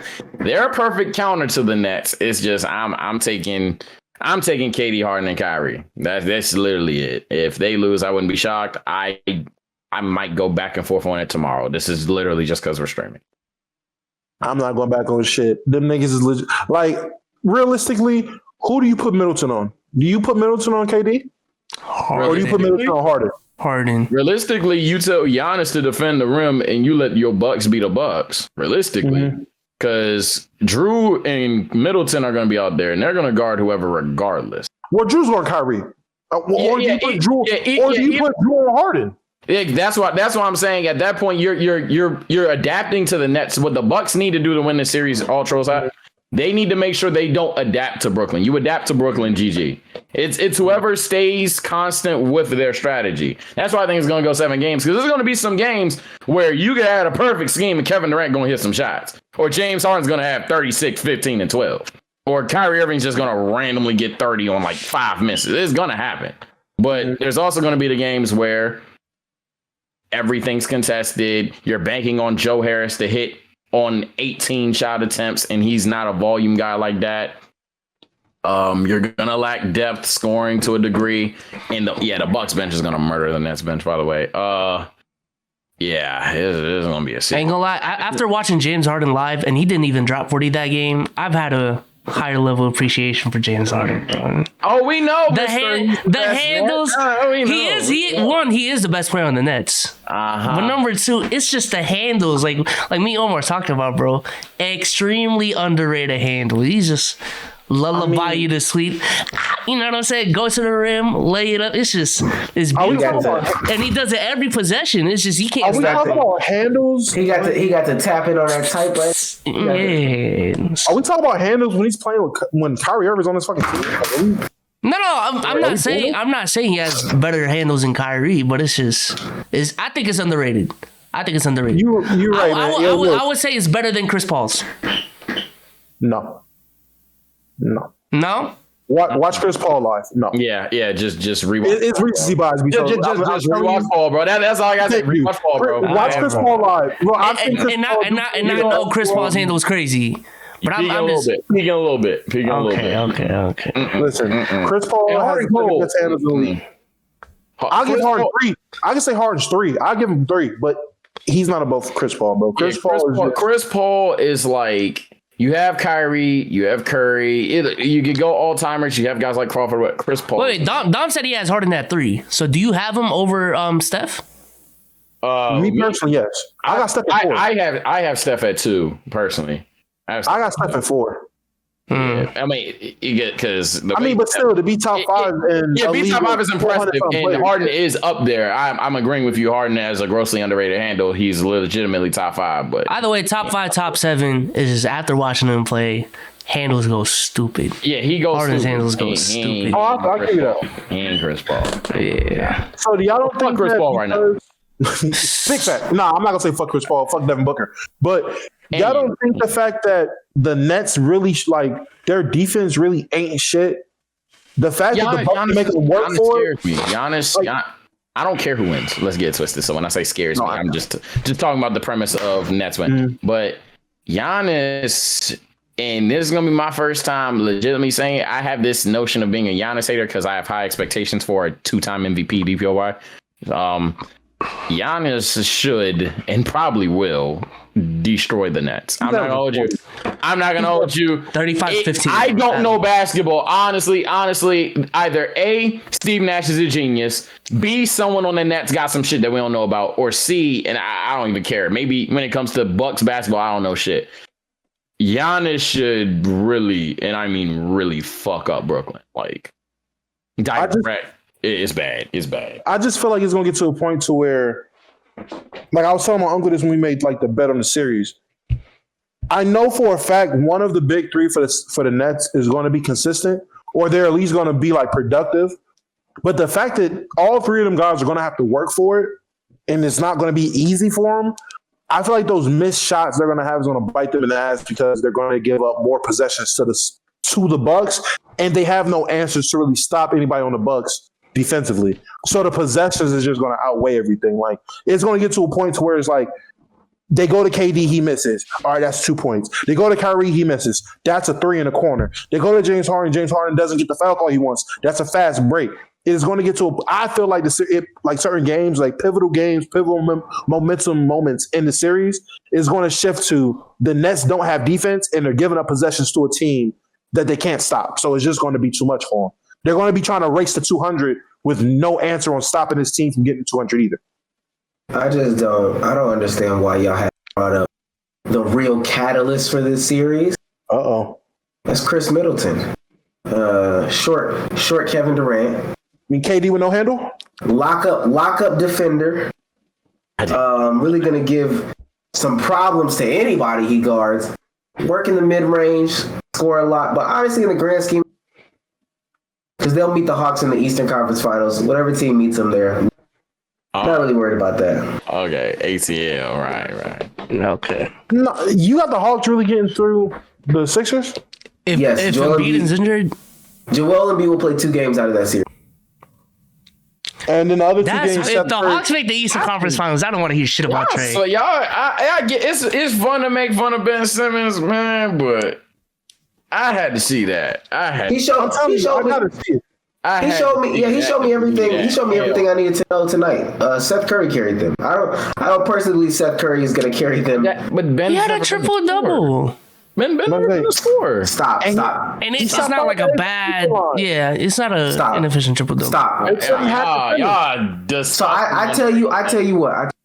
If he puts up those same amount of points, and Seth Curry comes back to earth, they'll lose that game. But the whole point with Ben Simmons is someone else is going to do that.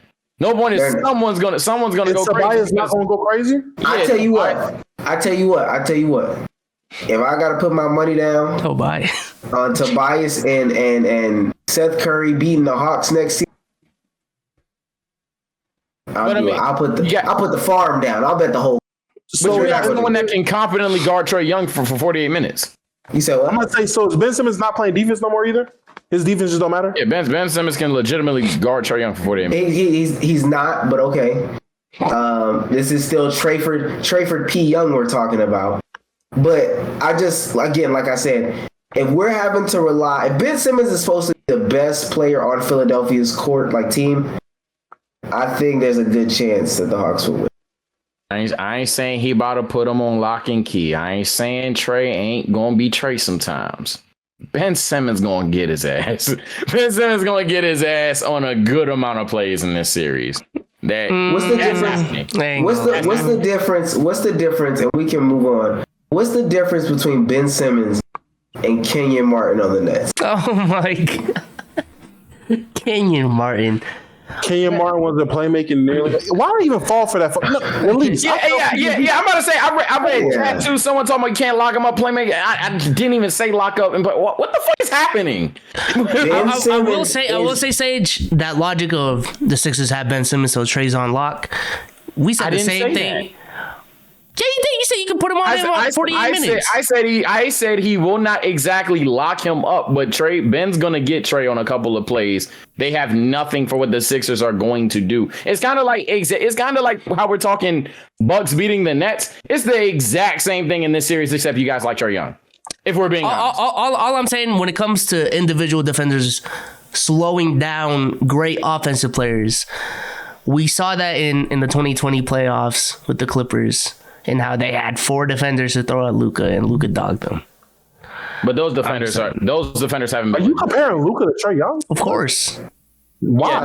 Yeah. I don't know why he's doing. I don't know why he's doing that. 1, 2, and more importantly, those defenders haven't been legitimate for a year and a half. That's the difference, honestly. That's why I want to make fun of that narrative, because the Clippers defenders haven't been their caliber of defense for like a year and a half now. We talk about folks that can have my kids. Ooh, boy. Luka? Oh. I already know how we got here. 32 tonight, right? Luka and Omar +8. Y'all know that show John and Kate +8?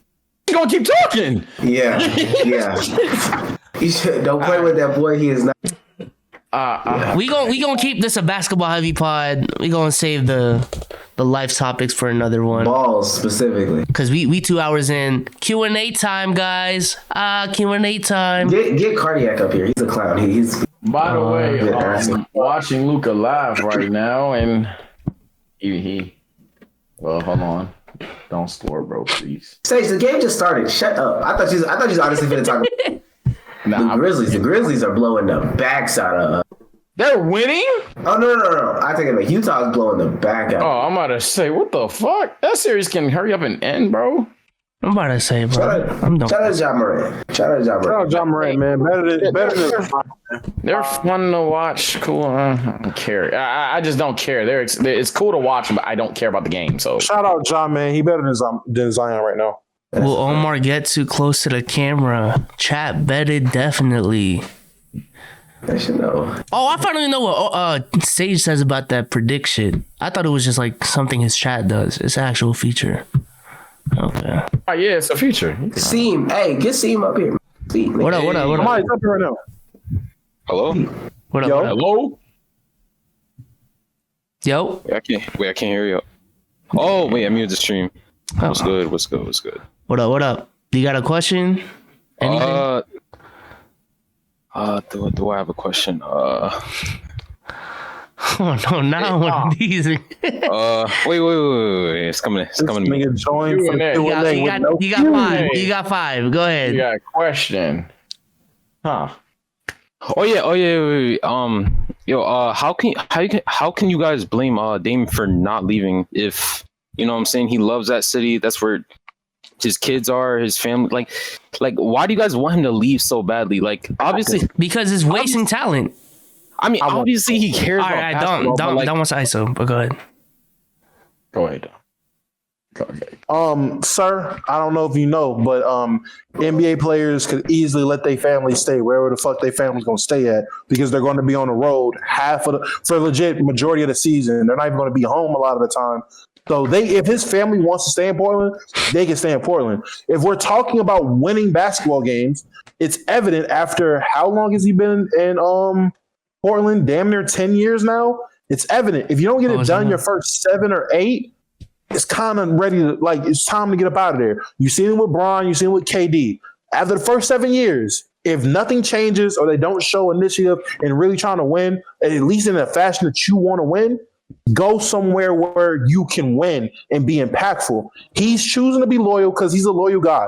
You see it with his story, went to Weber State and this, let me rap about that. He's a loyal dude. Cool. It's not winning you nothing. It's not winning you nothing. And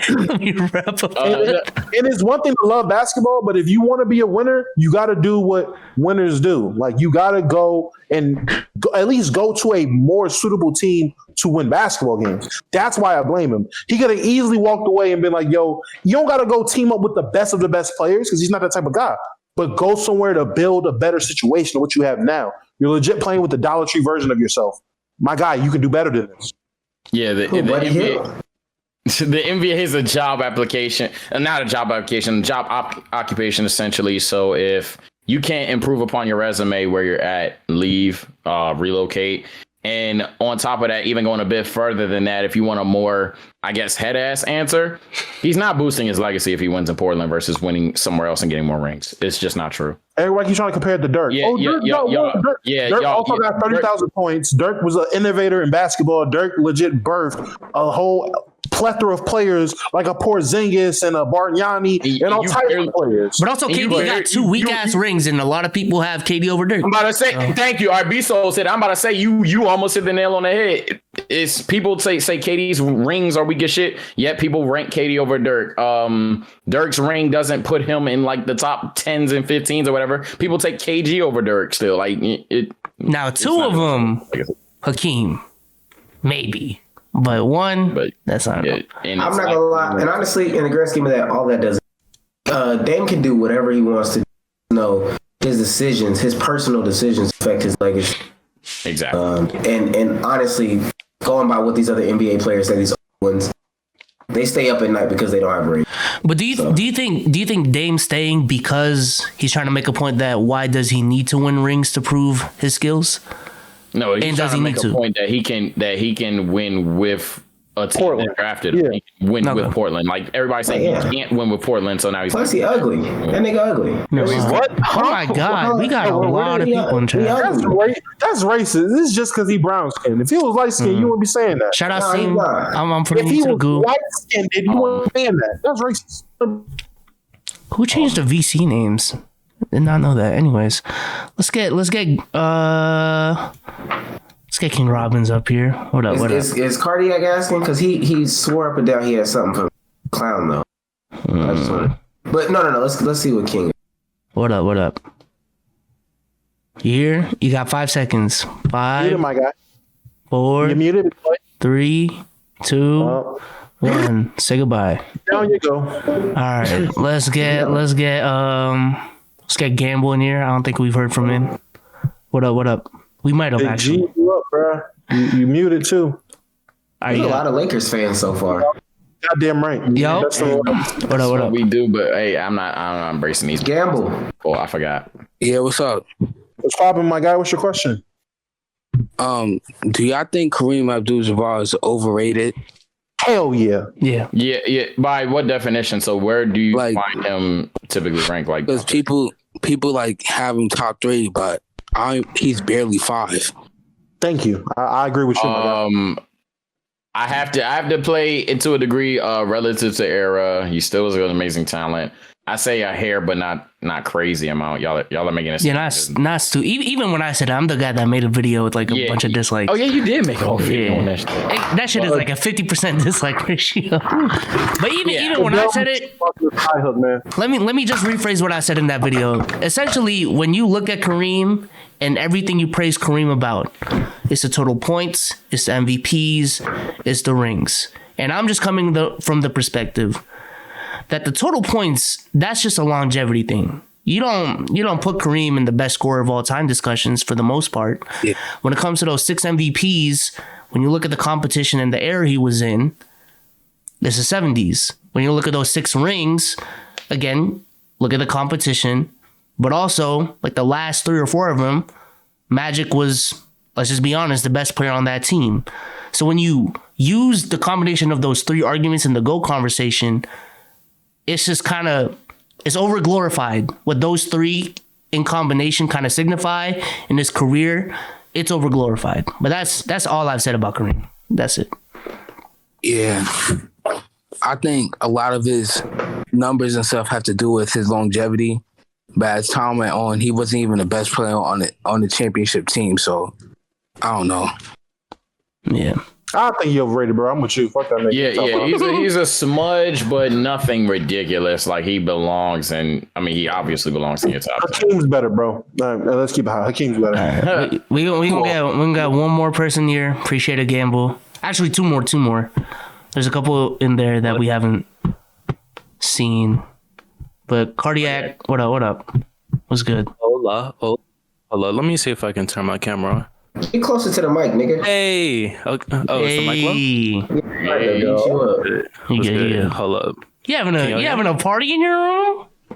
No, I got these lights He got because I'm the starting YouTube. LED lights. Okay. You know about them LEDs. Yes, I thought Omar's shirt was off. I was about to say, but Jesus Christ. Anywho, okay, so I have a very non-basketball related question to ask y'all. So for the single ones on the panel, excluding Bezos, of course. Let's say you're on the 3rd date. Yeah. Okay. Go ahead. So let's say you on the 3rd date, right? And you take her, y'all go to the movies, y'all go to an arcade, y'all having a good time, y'all feeling the vibes, you really digging this girl. You really like her. She dressed all nice, her personality just perfect and all that, right? Mm-hmm. So you go down to a drive-in movie theater. And it's the 3rd date or whatever date, you would do something like this on, and y'all get to the back seat. Uh-huh. And you start feeling around. Y'all start kissing. You know, you start getting it in. You know, she Get to the starts point, zooming bro. in on you like Omar. Where is this? I don't know what you doing right now. You wildin'. I haven't even got to the good part. And y'all in the back seat, and you know, you slide down her shorts, you know, and she wearing your favorite pair of panties, yo. She got the. All right. I hate this nigga. I hate you. I hate you. Absolutely. Go ahead, bro. Go ahead. Go crazy. Set it up. Throw the lob. What's going on? You pull down, you know, you feel around, you know, she start giggling. She's like, what you gonna do next? Oh. Oh my fucking god! I zoned out. Fuck, nah. Don't do that, bro. Cardiac said she started giggling. She started giggling. Hurry up, bro. You got the picture. You paid. Okay. You paid the picture. I'm turned on already. Let's go. Oh my god. All right, bro. Cardiac, just finish, bro, and please not like that. Finish. Yeah. He's trying to hide from the part right now. He said, I'm not a part of this. I swear to God. I swear to God. All right, you go ahead. pull down the panties, and you're greeted with what can only be described as the sleeve of a wizard. The sleeve of a wizard. What is that? Fuck, I'm fucking the Wait. fucking Wait, So what's the question? What is the question? What am I sticking my dick in, bro? What the fuck? what's the sleeve of a wizard's? It's flappy. It looks like waffles Oh, I thought. Oh. that are soaked for 50 minutes. Oh, you talking about roast beef? Oh, I was so worried. Sleeve. I can. You know what's crazy? I did. I thought she was a wizard at first. Yeah, I'm like, yeah. What the fuck? my This is God. like- I thought it was a metaphor for great. You know what I'm saying? But apparently, I was saying Hermione. She gonna click her heel. No, I'm talking. If there's a I thought breeze he was that trying to say passes it's by- magical type shit. You know what I'm saying? But No, I thought you it's was not. trying to say she was a unicorn. I thought she had a Yeah. horn. I was like, whoa. I dead ass thought he was going to say she was like Harry Potter, but in the literal sense, like she started doing tricks with like wands. I thought you was about to say she Harry Potter because she grew an appendage. I was like, wait a minute.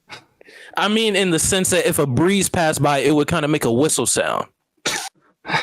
And it looks right. like, you know, when you blow into a balloon too hard and then it just starts flapping. Did you? So are you going down? What do you mean what's going on in the vagina, my guy? What are you Yeah, I don't gay? understand the question. Yeah. That fell flat, huh? That's, I'm yeah. eating. Yeah, I'm that's eating what I'm saying. Are you scared of the little lips, my guy? You go down there. you scared of pussy, the real question is what happened to I'm you? saying. What did you do? You got scared. What you talking about? When it happened to you, what did you do? When it happened to you. You see, I'm gonna just say I'm not a picky eater, to say the least. Okay. okay. In a car? You a savage. You a savage. All right, I get you. Hey, throw dubs in chat, bro. Hey. That's what I'm saying. That's a level of boldness that I'm an amazing you do all storyteller. That That's you all do I'm all that saying. with a shorty, and then you just look down and you're just like that's crazy. That's crazy. You just all you gotta do, bro. In that situation, you just lift her legs up and be like, "Why the long face, big guy?" That's all you do, bro. I will say Omar did have that story about like how the pussy's just so trash and he just couldn't finish. I can't. You treat Yeah. That's like you on Looney Tunes. I tried to brush past her. He said, yeah, what the fuck? This nigga said. I hate it. Oh I man. hate it. But yeah, that's my question. Y'all niggas is Yeah, it's a vagina. Whatever's on my plate, I'm now. Like B-Soul said, my story is when I got to actually doing it with her. But mind you, I knew before I got to like sticking it in, like, oh my God, I hate this person and I shouldn't be in this situation. That's completely different. If I want it back to that. and it's on my plate, I'm gonna eat it, bro. I was taught to sit at the table until you feel okay. So That's cap. Because Referring if to it's the a back of thick your girl, you're car not is a doing it. table. if it was a who? If it was a thick girl, you're not doing it. I would. You sure? No, I saw your Twitter. Oh, you did have that I tweet. saw your Twitter. I think that's what he was referring to. That's not what I was saying. He That's just not said what I they're was saying. overrated, just like Kareem. I just said thick women are overrated. All these men that be liking and retweeting all this stuff about thick women and da. Thick women are overrated. Get you a petite woman and go be happy. You said, and I quote, if I wanted to be eaten out of my house and home, I would just have a teenage boy, not a thick girl. I would just have a son. I would just have a son. If I wanted my refrigerator ate up, okay. If I wanted to, if I wanted my refrigerator eaten up, Horrible. Bring that out. That's horrible. if I want the I don't want to hear that. No. If I want the refrigerator ate up, the cabinets looking bare, if I want to have to look with a thick woman, even if you on a queen size bed, you gonna be over to the edge. Oh, we can't even really share the shower because we over here. Oh, excuse me. No. Get you a petite woman. Live happy. Remember when we were talking excuse about me. contract? Remember when we were talking about body shaming? contract? You said contract age? Yeah, remember when we were talking about contract negotiations? Yeah. Yeah, terminate his. What's the fascination with thick women, for real? Like, I think, all right, the fat ass is cool. The fat ass is cool for like two times having sex, to be honest with you. Slap it 3 times, 2 times you have sex, then it's like, all right. Just 2? You just get bored of the whole. No, I'm saying after the first. No. You slap, you like, bow, yeah, girl. Yeah, let me get it one more time. Bow. And then you have sex like 3 times. Have you ever been horny? But the pillow princesses are the thick women. The pillow princesses are the thick women. First of all, my baby mother is a petite woman. All right, let me tell you something. I go either way with it. All right, petite. I didn't know where I was gonna say that. I thought he was gonna say her pussy. I didn't know where you were going with that. I was so ready for this nigga to be like, she's a petite woman. I wish that bitch was thick, bro. I was ready, bro. I'm ready, bro. She's petite. She's petite, right? And you enjoy y'all's intimate time together, right? I mean, I did lose a streak, but that crazy. That being said, I ain't gonna lie. Compared to the thick women in my life that I was with, compared to her. Yo, someone go see this. Before you say it. Listen. It's based on the person and the experience, not the size of the person. All right. There's been plenty of thick women with the drive the petite women have. It's on what you like. I'm not gonna lie. I just love women. So for me, you can be slim, thick, you can be thick. I love you regardless. I don't really got a preference. But every single type of woman got her, they got their pros and cons. Thick women, look, I'm gonna be quiet. You know what? I ain't. Are they not gonna eat you out of the house at home? Damo, say what you want. Matter of fact, text it in the thing, and I'll say it. No, I'll say this. No. I'll say this very much. My baby mama will eat the fuck out this goddamn kitchen. All right. I wasn't. Maybe I'm going to hell. I didn't. Hey man. Hey. What I thought you was about to say, I was actually gonna hang up this phone. I'm right there with you. I was like, she gonna eat what? She eat the fuck out this kitchen and. Okay. I was gone. I ain't gonna cap. Okay, we all see what I was saying. I ain't gonna cap. I was gone. Holy shit. I'm right there. Oh shit! Gone, bro. All right, bro. Cardi, appreciate the question. Appreciate the question. Appreciate the story. That wasn't even the story. Appreciate you turning on the cam as well. First time seeing it. They stopped testing. So. Yeah, face reveal for people. Face who reveal. I ain't never seen your face. Yeah. Nah, damn, well, I ain't think you look like that. Someone said they watched my video and they said that I looked exactly like you, which I don't. I just don't. I mean, any black nigga with. I mean, I ain't gonna lie. Back when I was going through the crazy hair stage, I could see it. All right. Anyways, peace out. I was bringing Don. I haven't seen Don before. That's a W avatar. Cap. What up? You got 8. I'm You're giving you muted, my 8. guy. There you go. What up? Oh, he unmuted. Okay. So my question is from last week. Your boy came on here and said he wouldn't want to be Kwame Brown. I don't know what's wrong with some niggas, but $13 million.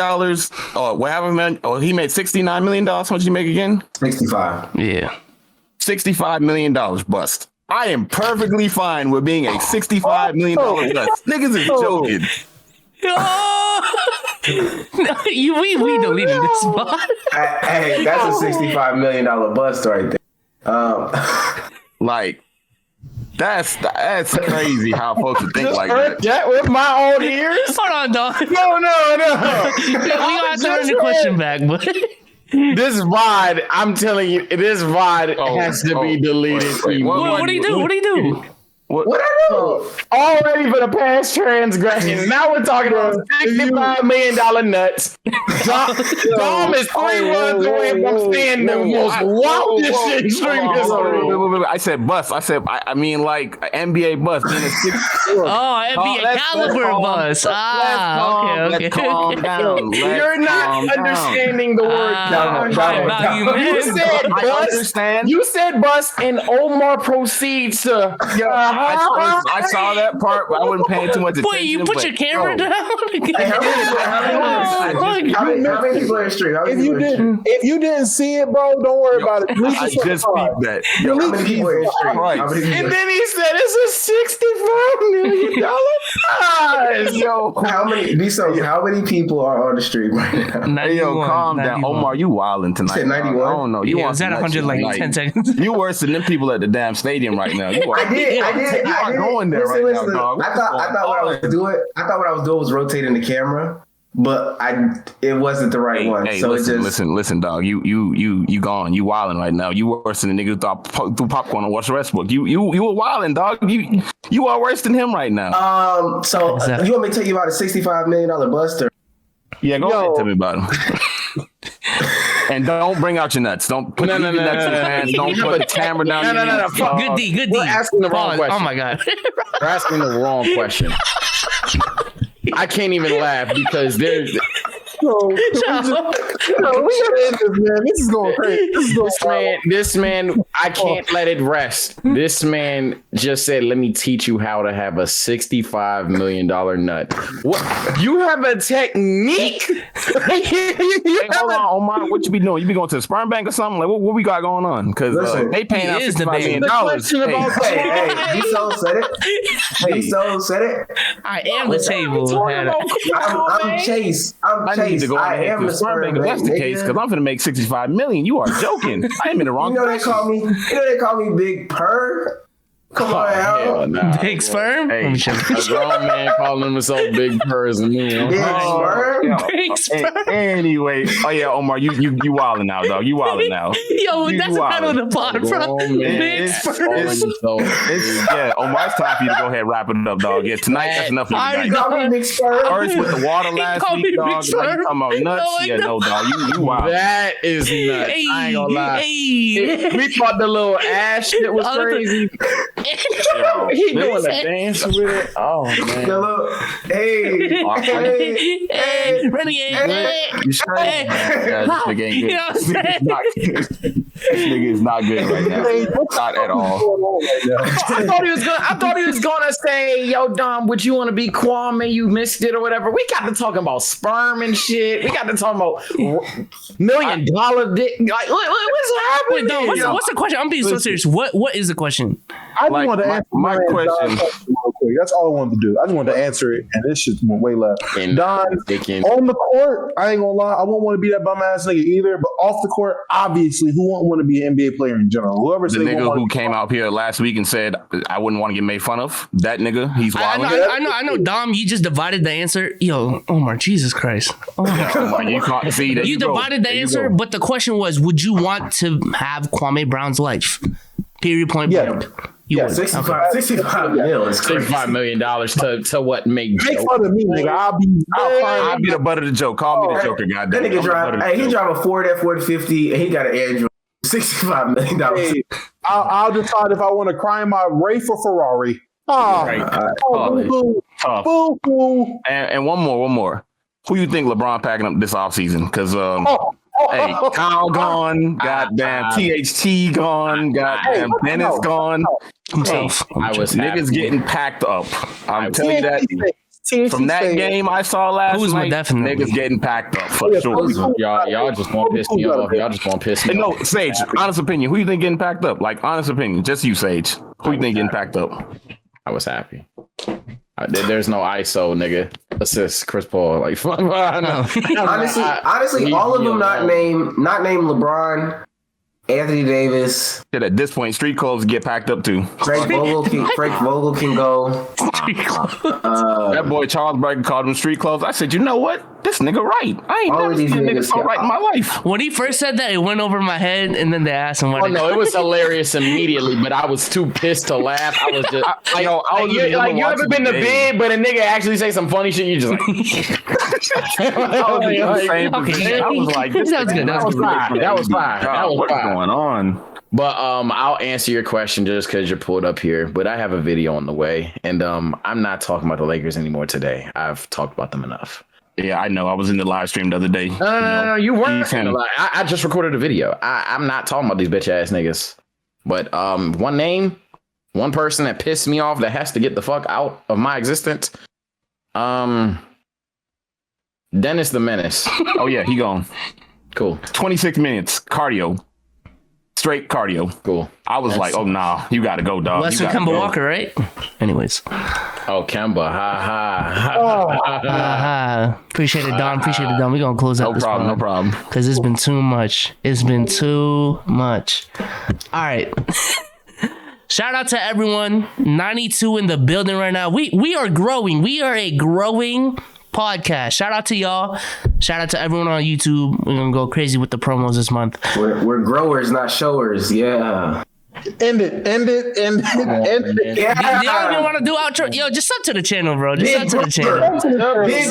Sage, go to Sage's channel. Dom, check his I'm TikTok. about to say my channel that Omar. nobody knows. Yeah. Big grower. I'm not a big show. I'm a big grower. Oh my god, he actually broke it.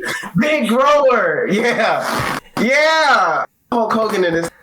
All right, don't show nips. Don't show nips. I'm being so that ass is COS. That's COS. Don't show nips. I'm showing shoulder. I'm showing shoulder. I'm just Relax. saying. You This relax. VOD is going to hell. All right, peace out, guys. Peace out.